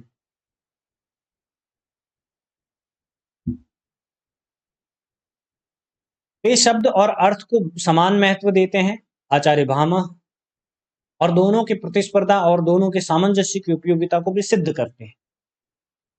आपका दिल और दिमाग दोनों अगर प्रतिस्पर्धा करते हुए कोई निर्णय करते हैं, वो निर्णय सबसे बेहतरीन निर्णय होगा। और अगर आप एक पक्ष को महत्व देते हैं, सिर्फ हृदय से कोई निर्णय लेते हैं या फिर सिर्फ दिमाग से कोई एकाकी निर्णय लेते हैं, वो निर्णय कहीं ना कहीं आपको निराश करेगा। सिर्फ दिल से सोच के निर्णय लेंगे, तब आपको जरूर कोई ना कोई आर्थिक हानि होगी या कोई ऐसी हानि होगी जो जीवन भर आपको खटकती रहेगी, क्योंकि आपने वो निर्णय अपने दिल से लिया है। और अगर आप सिर्फ दिमाग से निर्णय लेते हैं, तब जरूर आपको कोई ना कोई भाव पक्ष वाली हानि होगी, कोई ना कोई इमोशनल जो लॉस है वो वहां पर आपको होगा, क्योंकि आपने हृदय की नहीं सुनी, वहां पर सिर्फ आपने दिमाग की बात सुनी। जब आप दोनों को ही प्रतिस्पर्धा करवाते हुए, बराबर महत्व देते हुए कोई निर्णय लेते हैं उनके सामंजस्य से, वहां पर आपको कभी भी समस्या नहीं होगी। उस निर्णय की अपनी एक विशेष उपयोगिता होगी। ऐसा ही कविता में होता है, जब एक रचनाकार बुद्धि का भी उतना ही इस्तेमाल करता है और साथ ही साथ हृदय का भी उतना ही इस्तेमाल करता है, दोनों में आपस में प्रतिस्पर्धा करवाते हुए काव्य रचना करता है, तो वो काव्य रचना श्रेष्ठ काव्य रचना बनती है। योजना होनी चाहिए उसके पास में, योजना के साथ में भिन्न भिन्न काव्यांग जो है उनका प्रयोग करने का तरीका उसके पास होना चाहिए, और अपनी अभिव्यक्ति हृदय से होनी चाहिए, अर्थात रस इत्यादि का, अलंकार इत्यादि का प्रयोग भी उसको अच्छे तरीके से करते हुए अपनी रचना का विधान करना चाहिए। जो ये सब ध्यान में रख करके करता है, उसकी रचना श्रेष्ठ रचना बन जाती है स्वयमेव। और इसमें सहायक कौन बनती है? उसकी प्रतिभा। प्रतिभा, व्युत्पत्ति, अभ्यास, ये सारी चीजें उस श्रेष्ठ काव्य रचना की सहायक बनती है। शब्द और अर्थ के इसी प्रतिस्पर्धा और सामंजस्य, चारुत्व अर्थात सौंदर्य, गरिमा। चारुत्व को सिर्फ आप सौंदर्य से मत जोड़ लेना, चारुत्व का दूसरा एक जो हिडन मीनिंग है वो है गरिमा। गरिमा का मतलब क्या? गरिमा का अर्थ क्या?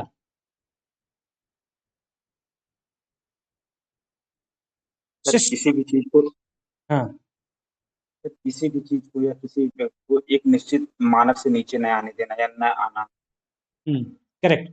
कुछ स्टैंडर्ड पॉइंट होते हैं हर चीज को, हर चीज के लिए, वो कहलाते हैं शिष्टाचार। एक विद्यार्थी को क्या, विद्यार्थी का कैसा स्टैंडर्ड जीवन होना चाहिए, उसका क्या शिष्टाचार होना चाहिए, एक गृहस्थ व्यक्ति का क्या शिष्टाचार होना चाहिए, एक साधु सन्यासी का क्या शिष्टाचार होना चाहिए, उसके कुछ स्टैंडर्ड पॉइंट्स होते हैं। उन पॉइंट से नीचे कभी नहीं आना चाहिए, और अगर बहुत ज्यादा ऊपर जा रहा तब भी वो समस्या खड़ी कर देते हैं। एक निश्चित शिष्ट आचार होना चाहिए हर एक के जीवन में, चाहे वो शब्द हैं, चाहे वो व्यक्ति है, चाहे कुछ भी है। वो चारुत्व निहित होना चाहिए कविता में। और वो चारुत्व कब आता है? जब बैलेंस्ड तरीके से कोई व्यक्ति काम करता है, जब बैलेंस्ड तरीके से कोई रचनाकार अपनी रचना का विधान करता है। बैलेंस्ड तरीका क्या? उसमें हृदय पक्ष भी हावी प्रभावी है और उसमें बुद्धि पक्ष भी प्रभावी है। मतलब रचना का शिल्प पक्ष भी उतना ही प्रभावशाली है। शिल्प पक्ष निर्धारित होता है बुद्धि से। आपको असंख्य छंद याद है, असंख्य अलंकार याद है, शब्द शक्तियों का अच्छा प्रयोग कर सकते हैं। कैसे? आप बुद्धि के द्वारा। आप बेहतरीन भावाभिव्यक्ति कर सकते हैं हृदय के द्वारा, बुद्धि के द्वारा नहीं कर सकते आप भावाभिव्यक्ति। करेक्ट? तो दोनों चीजों का एक बैलेंस्ड जो है यूज होना चाहिए कविता में। ये बात भामा जोर देकर के कहते हैं और इस बात को वो अपनी परिभाषा में रखते हैं, शब्दार्थो सहितो काव्यम। शब्द और अर्थ का साहचर्य, सानिध्य, सहभाव ही श्रेष्ठ काव्य है। और इस चारुत्व को बाद में आचार्य जगन्नाथ ने रमणीयता कहा है। रमणीयार्थ प्रतिपादकः काव्यम। रमणीय अर्थ का प्रतिपादन करने वाला ही काव्य है। रमणीय अर्थ का मतलब शिष्टता के साथ जब कोई अर्थ प्रस्तुत किया जाता है वो कविता कहलाती है। शिष्टता के साथ जब कोई बात कही जाती है, शिष्टता का मतलब उसमें फाउंडेशंस है, उसमें कुछ मेजरिंग करने वाले कुछ पॉइंट्स है, उनके द्वारा आप नाप सकते हैं, आंक सकते हैं कि श्रृंगार रस की रचना की मैक्सिमम मेजर पॉइंट क्या है और मिनिमम मेजर पॉइंट क्या है। यहां से नीचे जैसे ही आप पहुंचते हैं आपकी रचना अश्लील बन जाती है। और इनसे ऊपर अगर आप रहते हैं, इन पॉइंट से ऊपर, इन बातों से ऊपर रहते हैं तो आपकी रचना श्लील है, सभ्य लोगों के बीच, शिष्ट लोगों के बीच, सामाजिक लोगों के बीच पढ़ी जाने योग्य है। तो रमणीय अर्थ को प्रतिपादित करने वाली रचना काव्य है। ये बात बाद में जगन्नाथ कहते हैं। इस रमणीय शब्द का पहले प्रयोग आचार्य भामा किस संदर्भ में करते हैं? चारुत्व के संदर्भ में करते हैं। चारुत्व का मतलब भी शिष्टता है, सुंदरता है। और रमणीयता का मतलब भी क्या है? सुंदरता, शिष्टता, आचरण पक्ष से। क्लियर? यहां तक कोई डाउट?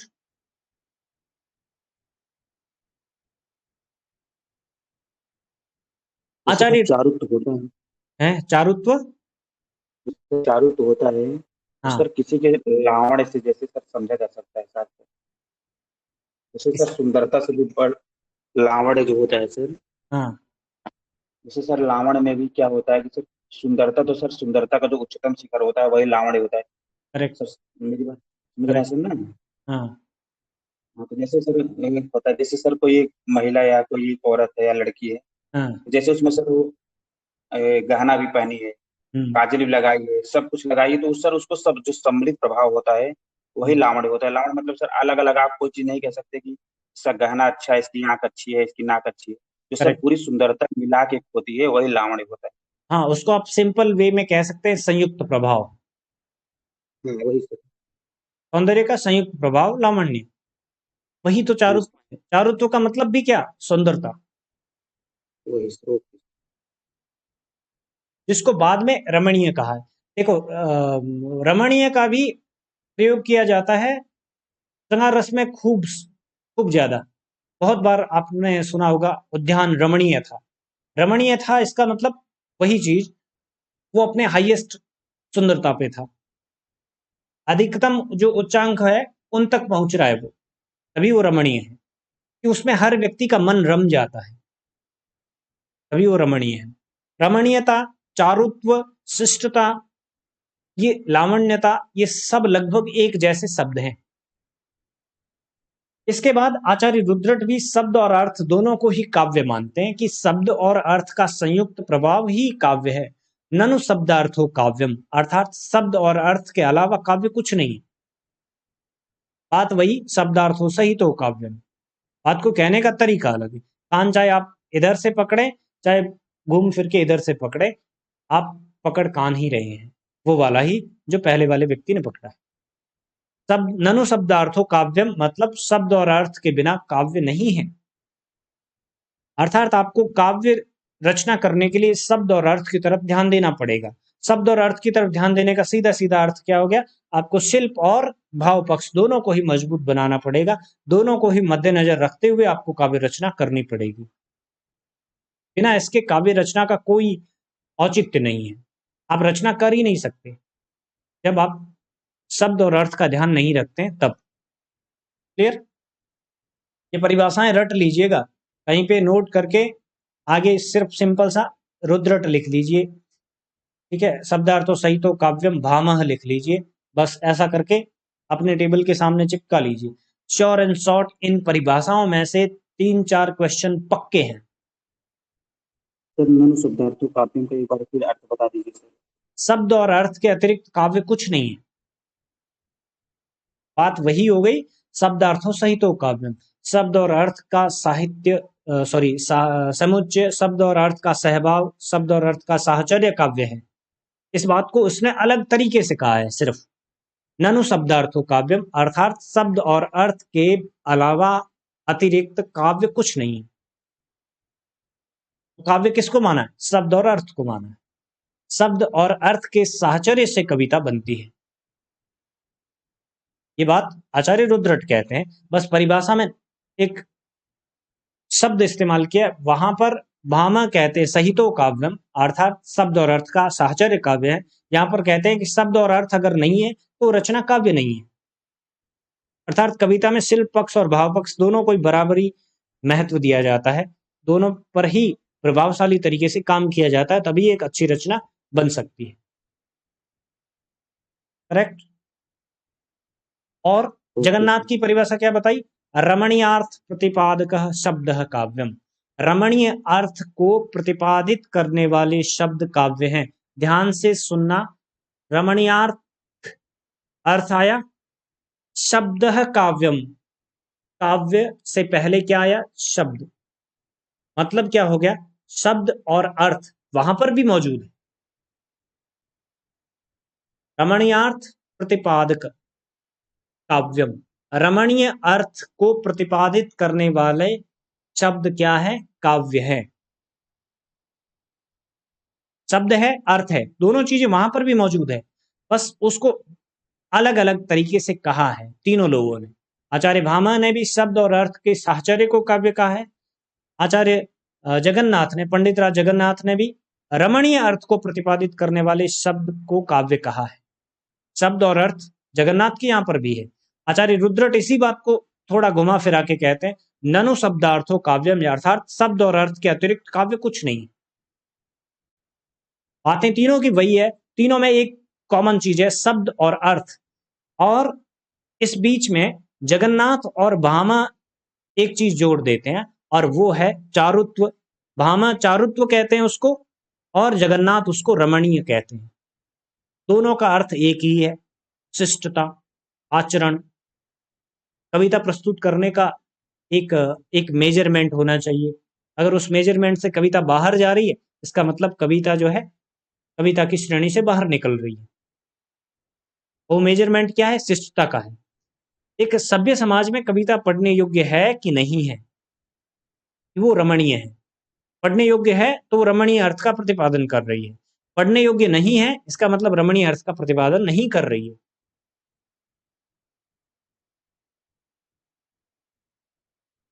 क्लियर? कोई डाउट इसमें? नहीं सर। इसके बाद है आचार्य दंडी के अनुसार। दंडी ने काव्य का लक्षण बताते हुए ये माना है कि शरीरम तावदिष्टार्थम व्यवच्छिन्ना पदावली, अर्थात काव्य का शरीर वांछित अर्थ को, मतलब जो चाहा गया अर्थ है, उस अर्थ को उद्घाटित करने वाली पदावली होती है। शब्द और अर्थ यहां भी है। एक कॉमन चीज निकाल ली गई है इन सारे आचार्य कवियों की परिभाषाओं से कि शब्द और अर्थ दोनों महत्वपूर्ण होते हैं कविता में। लोग कहते हैं ना कि कविता का अर्थ महत्वपूर्ण होता है, शब्द महत्वपूर्ण नहीं है। कुछ लोग कहते हैं शब्द महत्वपूर्ण होता है, अर्थ महत्वपूर्ण नहीं होता है। संस्कृत के आचार्य कवि ये मानते हैं कि शब्द और अर्थ दोनों ही संयुक्त रूप से प्रभाव डालेंगे, तभी एक रचना जो है अपना समुचित समग्र प्रभाव पाठक के हृदय पर छोड़ती है, पाठक के मन मस्तिष्क पर छोड़ती है। आचार्य दंडी भी इसी बात को उद्घाटित करते हैं, इसी बात को बताते हैं कि कविता का शरीर वांछित अर्थ को, कविता का शरीर क्या हो गया? कविता का शरीर क्या हुआ? शब्द से। करेक्ट, शब्द। क्योंकि कविता प्रकट रूप में शब्दों के माध्यम से लोगों के सामने आती है, तो कविता का शरीर शब्द। काव्य का शरीर वांछित अर्थ को, वांछित अर्थ का मतलब जो रचनाकार कहना चाहता है उस वांछित अर्थ को अगर उद्घाटित करती है तो वो काव्य रचना है। और वांछित अर्थ हमेशा कैसा होगा? शिष्ट होगा। क्योंकि एक कवि साहित्य की रचना करता है, और साहित्य का अर्थ क्या होता है? सबके हित की बात करने वाला। उसमें अशिष्टता नहीं लेकर आएगा वो। सबके हित की बात शिष्टता में है। सबके हित की बात अनुशासन से ही होती है। अनुशासनहीनता से किसी के, एक व्यक्ति के हित की बात हो सकती है, सबके हित की बात अनुशासनहीनता से नहीं हो सकती। अतएव कविता का शरीर अर्थात शब्द जब कोई एक विशिष्ट उद्देश्य वाले अर्थ को उद्घाटित करते हैं, प्रोजेक्ट करते हैं, प्रस्तुत करते हैं, तो वो रचनावली काव्य कहलाती है, वो पदावली काव्य कहलाती है।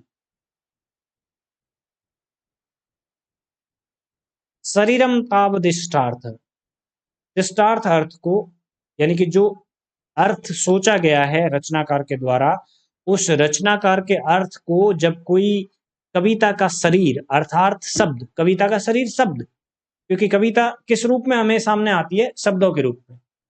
अर्थ कविता का कभी घूमता हुआ नजर नहीं आएगा, अर्थ शब्दों के अंदर निहित होता है। जैसे मान लीजिए आपका नाम है विजय कुमार, विजय कुमार मैं शरीर को बोलता हूं कि आपकी आत्मा को बोलता हूं? शरीर को। शरीर को। शरीर को देखकर ही मैं पहचान सकता हूं कि हाँ ये विजय कुमार है। आत्मा को देख के मैं नहीं पहचानूंगा कि हाँ ये विजय कुमार की आत्मा या किसकी आत्मा। करेक्ट। तो कविता को कैसे पहचानते हैं आप? शब्दों के द्वारा। शब्दों में निहित अर्थ अगर रचनाकार के वांछित अर्थ को, जो उसने सोचा समझा है, जो उसने योजना के तहत बैठाया है, उस अर्थ को उद्घाटित करती है, तो वो रचना काव्य कहलाती है। क्लियर? हाँ। डॉक्टर नगेंद्र ने भामह के काव्य लक्षण से दंडी के काव्य लक्षण की समता का विश्लेषण किया है और ये कहा है कि इष्टार्थ को, यानी कि जो सोचा समझा गया अर्थ है, जो प्रोजेक्टेड मीनिंग है, जो कवि कहना चाहता है। हम कई बार कविता का पहले तो शब्दार्थ करते हैं, फिर कहते हैं कवि का अभिप्राय ये है। ये क्या है? इष्टार्थ है, जो रचनाकार कहना चाहता है।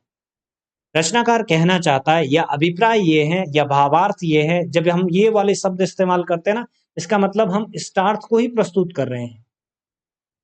इष्टार्थ को अभिव्यक्त करने वाला शब्द और शब्दार्थ का साहित्य सहभाव या सामंजस्य एक ही बात है, इसमें कोई अलग अलग चीज नहीं है।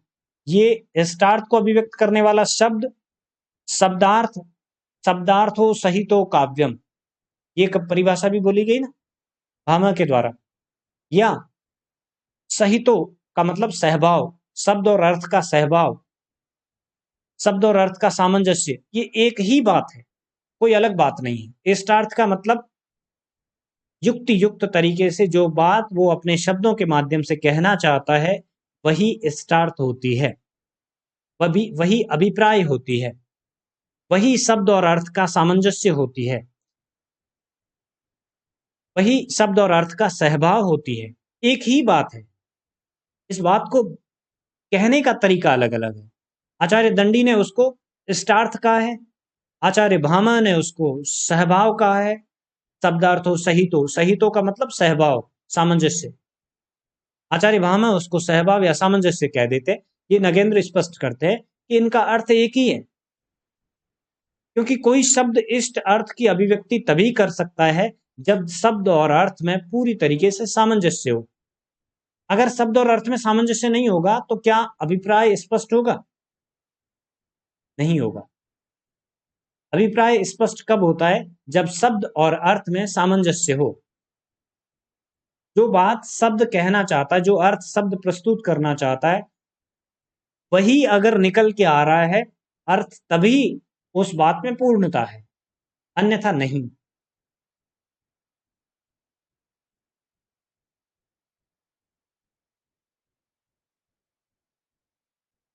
तो दंडी की परिभाषा याद रखना, शरीरम तावदिष्टार्थ व्यवच्छिन्ना पदावली, अर्थात काव्य का शरीर एक वांछित अर्थ को अगर प्रकट करता है, वो पदावली कविता कहलाती है। करेक्ट। तो इष्टार्थ इनका काव्य लक्षण हो।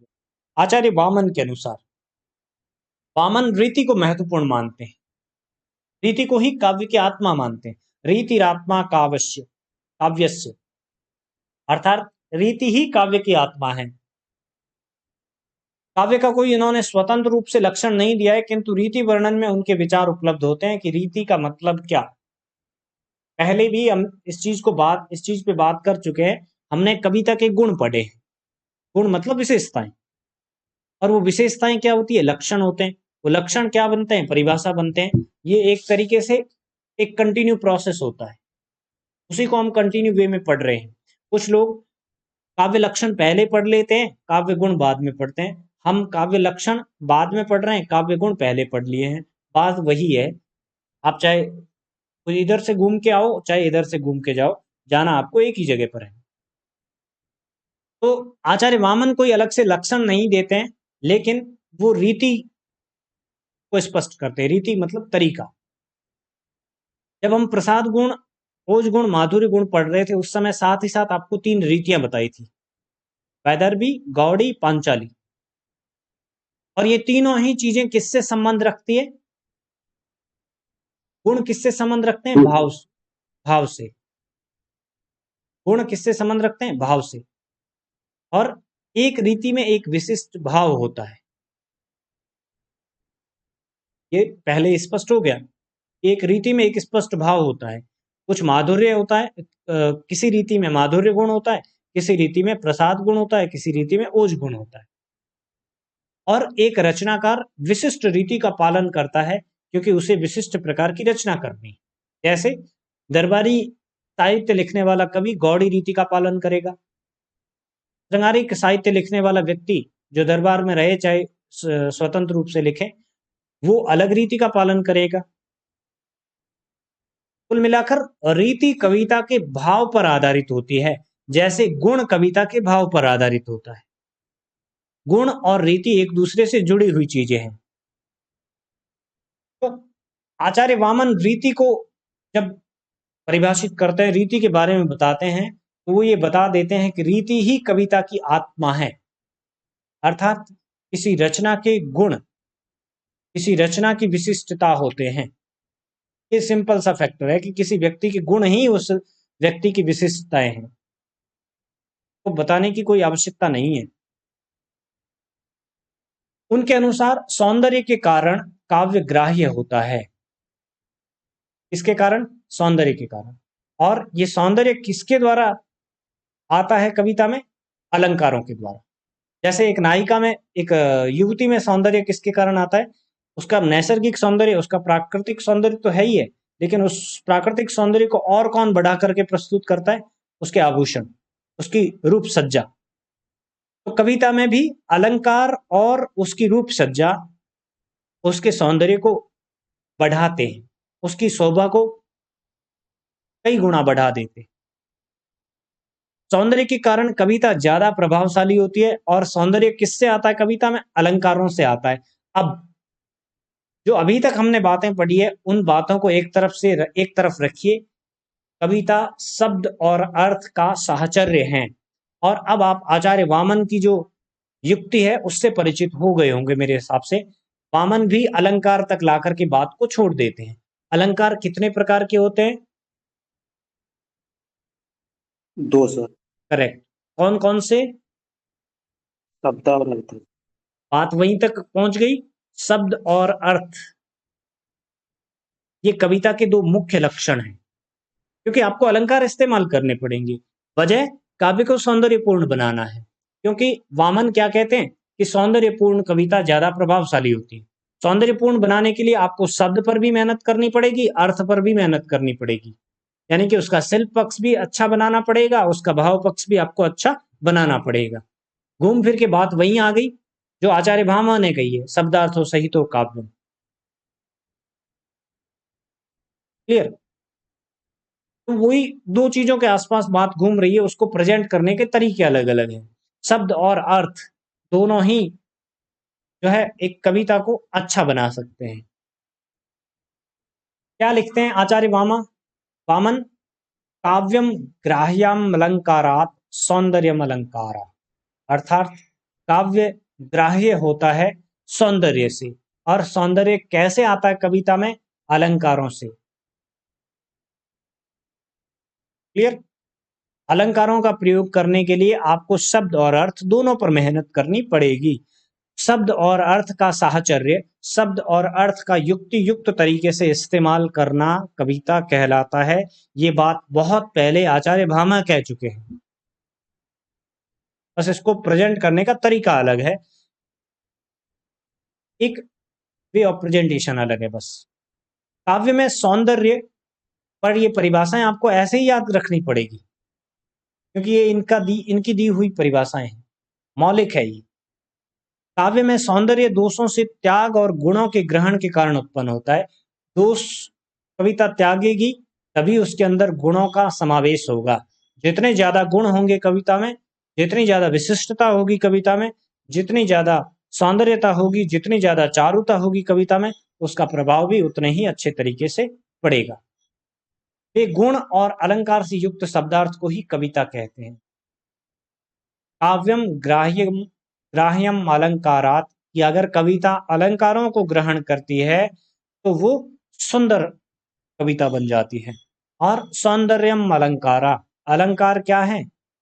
सौंदर्य है कविता। वामन अलंकारों की अपेक्षा गुण को महत्व देते हैं, क्योंकि रीति को महत्व देते हैं। रीति भाव पर निर्भर करती है। वामन अलंकारों की अपेक्षा गुण को अधिक महत्व देकर काव्य चिंतन को एक नई दिशा देते हैं। इसका अर्थ क्या हो गया? वामन शब्द और अर्थ के द्वारा भाव पक्ष को मजबूत बनाने में ज्यादा जो है रुचि दिखाते हैं। सीधी सी बात है, पहली आपको चीज क्या समझाई? रीति। रीति किस पर निर्भर करती है? गुणों पर। गुण किस पर निर्भर करते हैं कविता के? प्रसाद गुण, ओज गुण, माधुर्य गुण, ये किससे निकल के आते हैं? ज्यादा महत्वपूर्ण होते हैं इसमें भाव। भाव के द्वारा गुण स्पष्ट होते हैं, और जब भाव के द्वारा गुण स्पष्ट होते हैं तो यहां पर वही बात आचार्य वामन कह रहे हैं कि अलंकारों की अपेक्षा, अर्थात शब्द की अपेक्षा, गुण ज्यादा महत्वपूर्ण होते हैं कविता में। और गुणों को ज्यादा महत्व देकर के, अर्थात रीति को ज्यादा महत्व देकर के, वो काव्य के चिंतन में एक नई दिशा लेकर के आते हैं। साथ ही भामा और दंडी की विचार परंपरा को वो आगे बढ़ाते हैं। शब्द और अर्थ का साहचर्य काव्य है, इस परंपरा को आगे बढ़ाते हैं। क्या क्या कहकर? ये कहकर कि काव्यम ग्राह्यम अलंकारात, की कविता अलंकारों से सुंदर बनती है। अलंकार दो प्रकार के होते हैं, शब्द अलंकार, अर्थ अलंकार। ये बात कहकर के वो भामा और दंडी की विचार परंपरा को आगे बढ़ाते हैं कि शब्द और अर्थ पर पूरा फोकस बराबर तरीके से अगर कोई रचनाकार करता है तो उसकी रचना श्रेष्ठ बनती है। उस बात को आगे बढ़ा दिया, भामा की और दंडी की बात को। अब दूसरी चीज, नवीनता क्या है? नवीनता ये है कि वो रीति को ज्यादा महत्वपूर्ण मानते हैं, और रीति में सबसे ज्यादा महत्वपूर्ण क्या है? भाव। ये इनका एक मौलिक चिंतन है जो बाकी लोगों से अलग है।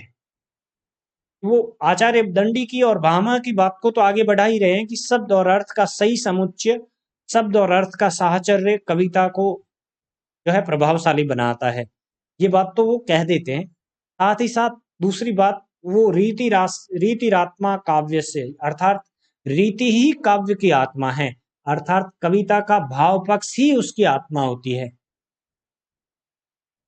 ये बात बहुत बार कही जा चुकी है, जब हम गुणों को पढ़ रहे थे तब ये बात बार बार भूली गई कि कविता की आत्मा उसका भाव पक्ष होता है। उसका कला पक्ष जरूर उस रचना का प्रभाव कुछ समय के लिए अच्छा बना सकता है। जैसे आचार्य केशव की कविताएं हो सकता है राज दरबारों में उतनी गंभीरता के साथ और उतने अच्छे इनाम जीतती होगी, लेकिन जिस कविता का भाव पक्ष अच्छा है, वो भले ही दरबारी कवि नहीं है, घनानंद ले लीजिए, बोधा आलम इनको ले लीजिए, स्वच्छंद वृत्ति के कवियों को ले लीजिए, आप तुलसीदास को ले लीजिए, सूरदास को ले लीजिए, कि जिस कविता का भाव पक्ष जितना तगड़ा होगा, वो कविता उतने ही लंबे समय तक प्रभाव छोड़ेगी। कला पक्ष वाली कविता कुछ समय तक प्रभावशाली हो सकती है, बहुत लंबे समय तक नहीं हो सकती। रीतिरात्मा काव्य से अर्थात रीति कविता की आत्मा है, और रीति में महत्वपूर्ण किसको माना गया है? भाव को। गुणों में महत्वपूर्ण किसको माना गया है? भाव को। वहां पर शब्दों का कोई ज्यादा मोल नहीं है, भाव का ज्यादा मोल है। क्लियर? कोई डाउट है इसमें? दो बातें ध्यान में रखना है आचार्य वामन की। पहली बात, काव्यम ग्राह्यम अलंकारात सौंदर्यम अलंकार, अर्थात कविता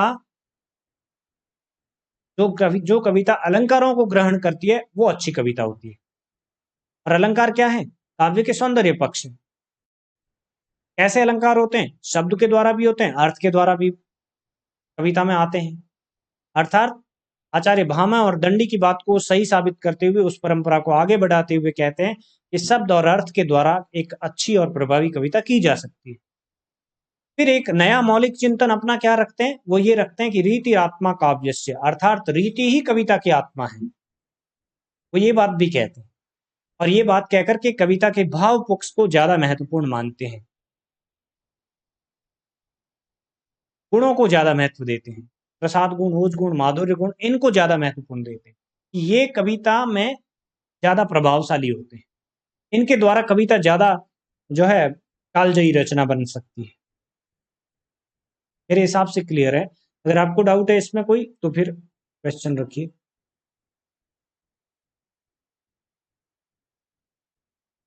ओके, एक और चीज, काव्य शास्त्र अभी जो पढ़ रहे हैं आप, वो तुरंत आपको समझ में आ जाएगा, नो डाउट, क्योंकि ये सिंपल सी चीजें हैं, लेकिन उलझन बहुत ज्यादा है इसमें। अगर अभ्यास नहीं किया, अगर रिवीजन नहीं किया, तो ये बहुत बड़ी प्रॉब्लम क्रिएट करेगा। प्रॉब्लम क्या? क्योंकि आपने पढ़ा हुआ है, आपको समझ में तो आया हुआ है, बट समझ में आने के बाद अगर उसका अभ्यास नहीं किया, अगर उसका रिवीजन नहीं हुआ, तो ये उलझ के रह जाएगा। जैसे मांझा उलझ के रह जाता है ना, आपके पास मांझा है लेकिन वो उलझा हुआ है, तो क्या आप उससे पतंग उड़ा सकते हैं? नहीं उड़ा सकते। आपके पास डिवाइस है, फोन है आपके पास अच्छा खासा, अच्छे पैसे वाला, लेकिन वो हैंग हुआ है, अटका हुआ है, कोई एक सिस्टम में अटका हुआ है, या उसके सारे सिस्टम एक साथ आपने स्टार्ट किए, इस वजह से वो रुक गया है, तो क्या वो महंगा फोन आपके किसी काम का है? आपका कोई काम निकलवा सकता है? नहीं निकलवा सकता। भले ही महंगा है आपके पास फोन, लेकिन वो यूजलेस है। मांझा है आपके पास अच्छा, लेकिन वो उलझा हुआ है, तो वो यूजलेस है, कोई काम का नहीं। इसलिए इनका बार बार अभ्यास करते रहना, अपनी तरीके से, सरल तरीके से उसको समझने की कोशिश करना, वो और ज्यादा स्पष्ट हो जाएगी। 7 दिन में एक बार 2 बार रिवीजन हो गया इसका, उसके बाद ये परमानेंट फिक्स हो जाएगी, फिर आपके दिमाग को ज्यादा जो है पजल्ड नहीं करेगी। आचार्य कुंतक के अनुसार अलंकार से युक्त शब्द और अर्थ कविता है। यही बात जो अभी अभी कही है, सब लोग यही बात कह रहे हैं, लेकिन घुमा फिरा के कह रहे हैं। वे अलंकार को काव्य के बाह्य सौंदर्य का विधायक न मान करके उसका मूल आधार स्वीकार करते हैं, अर्थात शब्दों के द्वारा चमत्कार उत्पन्न किया जा सकता है, लेकिन कौन सा चमत्कार ज्यादा प्रभावकारी होगा? अर्थालंकार वाला। अर्थ के द्वारा जो चमत्कार उत्पन्न किया जाता है वो ज्यादा प्रभावकारी होता है, बाह्य सौंदर्य को वो विधायक नहीं मानते। और ये नहीं कहते हैं कि अलंकार जो है एक सिर्फ बाहरी सुंदरता दिखाने के लिए जो है व्यक्ति के कविता में सहायक बन सकते हैं। नहीं, भीतरी अर्थ को भी सुंदर तरीके से, भीतरी अर्थ को भी एक विशेष तरीके से प्रस्तुत करने में अलंकार सहायता कर सकते हैं, और अर्थालंकार ऐसा करते हैं। जैसे अन्योक्ति, वो कविता का ढर्रा ही बदल देते हैं, कविता का पूरा प्रभाव ही जो है परिवर्तित कर देते हैं। ये बात कुंतक कहते हैं। वे काव्य का व्यवस्थित लक्षण प्रस्तुत करते हुए कहते हैं कि काव्य मर्मज्ञों को आह्लादित करने वाला वक्रतामय,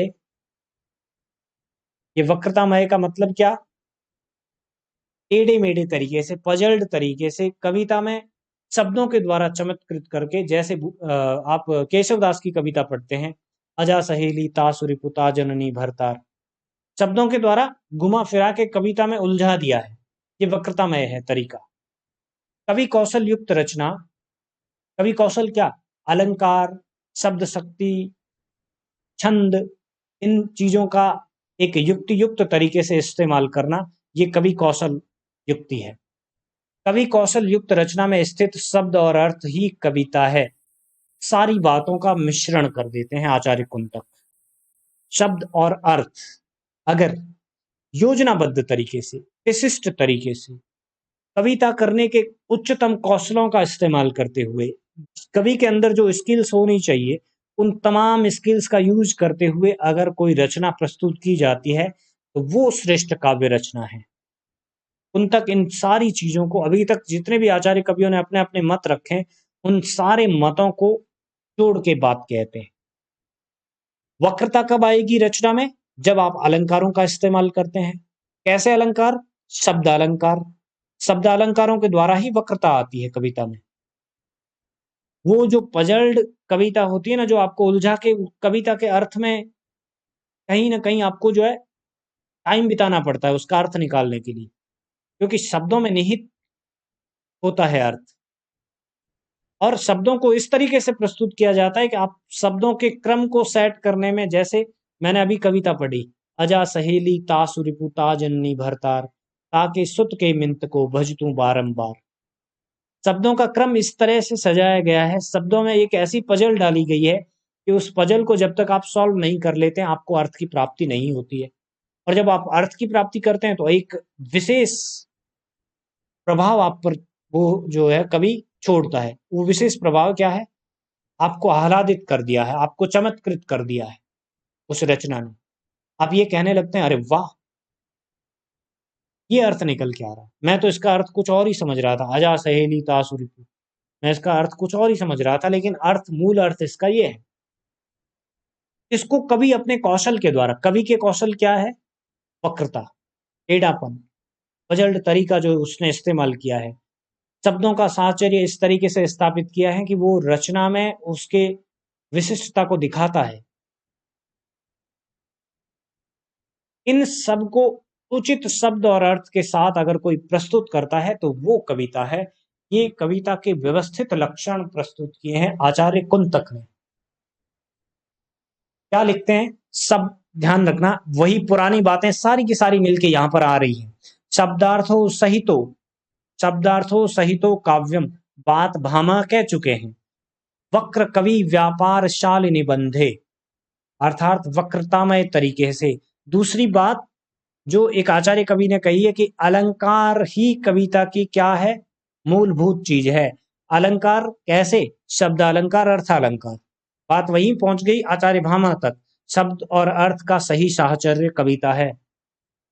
वक्र कवि व्यापार शालिनी, अर्थात वक्रतामय दृष्टि के साथ कवि अपने कौशलों का इस्तेमाल करते हुए अगर रचना करता है। कवि व्यापार, कवि व्यापार क्या है, कवि के कौशल, कवि के स्किल्स उसके व्यापार है। कवि व्यापार साल निबंधे, व्यवस्थितो काव्यम, व्यवस्थित तरीके से अगर वो काव्य रचना कवि कौशल के साथ में, वक्रतामय दृष्टि के साथ में, वक्रता के साथ में प्रस्तुत की जाती है तो वो आह्लादकारिणी होती है, आह्लाद उत्पन्न करने वाली होती है। कवि के प्रति और रचना के प्रति आपके मन में एक प्रेम भाव उमड़ता है, आप उसको पसंद करने लगते हैं। ये आह्लादित करने वाली रचना उसके प्रभाव को पाठक पर स्पष्ट रूप से छोड़ती है, अंकित करती है।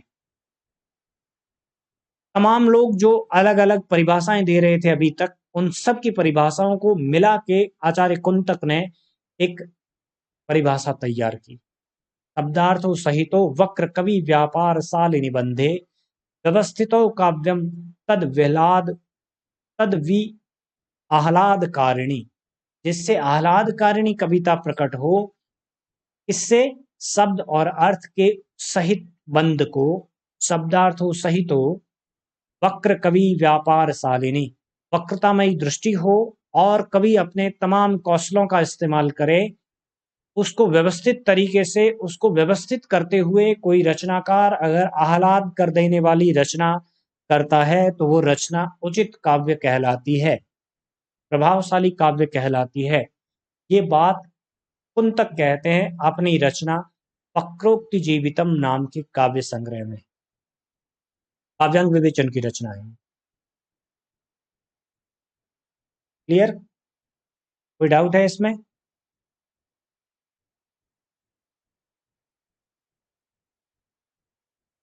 अर्थात कुंतक के अनुसार काव्य के लक्षण क्या है? शब्द, अर्थ, उसका सही साहचर्य, वक्रतामयी दृष्टि और कवि के भिन्न भिन्न कौशल, छंद का प्रयोग करना, रस परिवर्तन करना, अलंकारों का प्रयोग करना, शब्द शक्ति का प्रयोग करना, काव्य गुणों को प्रयोग करना, एक रीति का पालन करना, ये तमाम चीजें कवि की कौशल है, कवि के व्यापार है, कवि की स्किल्स है जो एक अच्छे कवि में होती है।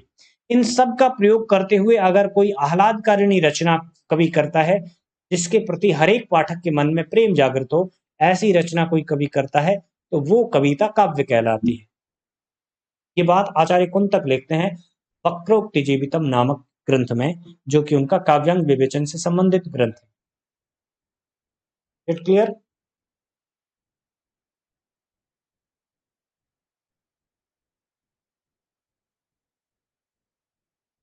कोई डाउट? यहां तक कुंतक तक कोई डाउट है?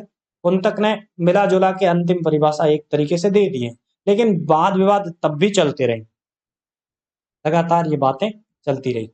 आचार्य मम्मट, जो कि अपने आप में एक विशेष आचार्य हैं, आचार्य मम्मट का लक्षण प्रौढ़ और सुदीर्घ चिंतन का परिणाम है। सोच समझ के सब लोगों की बात को ध्यान से सुनते हैं, उनको समझते हैं, उसका गूढ़ार्थ निकालते हैं, उसके बाद वो कोई अपनी बात रखते हैं। आचार्य मम्मट का मत हर जगह पर बहुत विशिष्ट है, चाहे वो काव्य हेतु है, काव्य प्रयोजन है, काव्य की परिभाषा है, काव्य के लक्षण है, हर जगह पर विशेष है। उनके अनुसार दोष रहित, गुण सहित और यथासंभव अलंकारों से युक्त रचना काव्य है।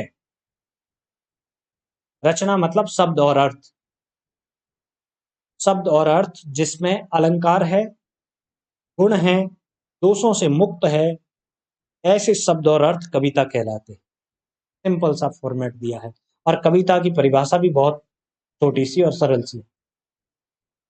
लेकिन ये ध्यान रखना, आचार्य मम्मट अलंकार को वैकल्पिक मानते हैं कि कोई व्यक्ति अलंकारों का प्रयोग करे न करे, दोष नहीं होने चाहिए उसकी रचना में, गुण होने चाहिए। गुण का मतलब क्या? 3 गुण बताए ना, प्रसाद गुण, ओज गुण, माधुर्य गुण। इन तीनों में से कोई एक गुण का परिपालन करते हुए वो रचना लिखी गई हो, दोष किसी प्रकार का नहीं हो उसमें। आगे चल करके हम काव्य दोष जब हम पढ़ने वाले हैं, इसके बाद नेक्स्ट टॉपिक शायद काव्य दोष ही पढ़ेंगे। तो दोषों से मुक्त होनी चाहिए और गुणों से युक्त होनी चाहिए। अलंकारों का प्रयोग ऑप्शनल है, कभी चाहे तो करे और जितनी मात्रा में वो चाहता है उतनी मात्रा में करें, जरूरी नहीं कि ज्यादा अलंकारों वाली रचना ज्यादा अच्छी होगी। तद दोषो शब्दार्थो सगुणा वनलंकृति पुनः क्वापि, अर्थात ऐसी रचना जिसमें दोष ना हो, गुण हो, सगुण व नलंकृति, अर्थात अलंकारों का प्रयोग चाहे तो करे चाहे तो ना करे, लेकिन दोष मुक्त होनी चाहिए और गुण युक्त हो रचना होनी चाहिए। उनका ग्रंथ कौन सा है? काव्य प्रकाश। काव्य प्रकाश में मम्मट ने कविता को परिभाषित करते हुए कहा है कि काव्य में शब्द और अर्थ का सहभाव, दोष रहित, गुण सहित और कहीं पर बिना अलंकृति के भी होता है। पुनः क्वापि, अर्थात बिना अलंकारों के भी इस किसी भी रचना को श्रेष्ठ रचना बनाया जा सकता है।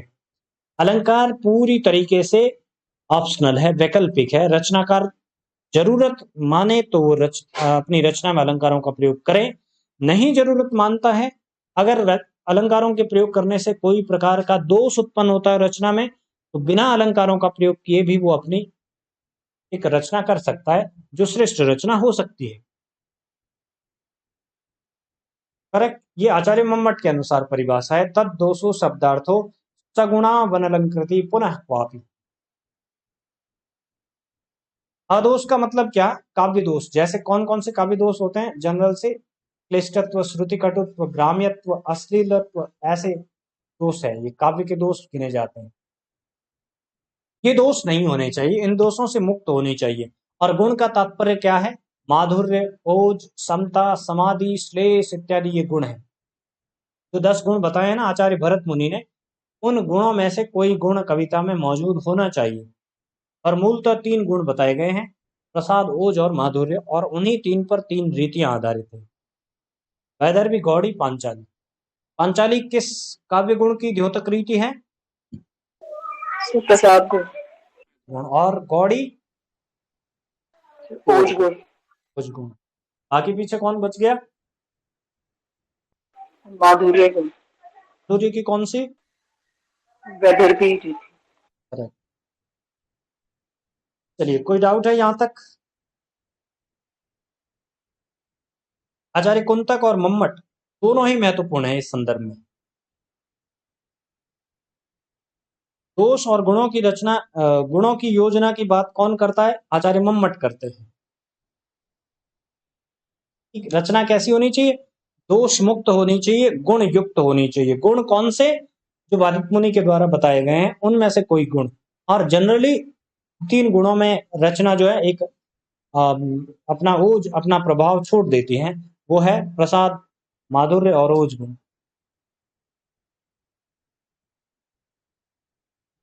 मम्मट अलंकारों के प्रयोग पर इतना जोर नहीं देते। वो कहते हैं अलंकारों के बिना भी काम चल जाता है, लेकिन ये चीजें होनी चाहिए। और जनरली जब आप इन गुणों पर आधारित रचना करते हैं ना, इन गुणों को ध्यान में रख करके, तो अलंकार आपकी रचना में स्वयं उपस्थित हो जाते हैं। जैसे सूरदास के यहाँ पर अलंकार मजबूरन नहीं डाले जाते, खुद उपस्थित होते हैं अलंकार। अलंकार उनके सहायक बनकर के खुद हाथ जोड़ के खड़े होते हैं कि हमें प्रयोग कीजिए, और वो करते हैं। चेष्टा के साथ नहीं करते, स्वतः आ जाते हैं वहां पर।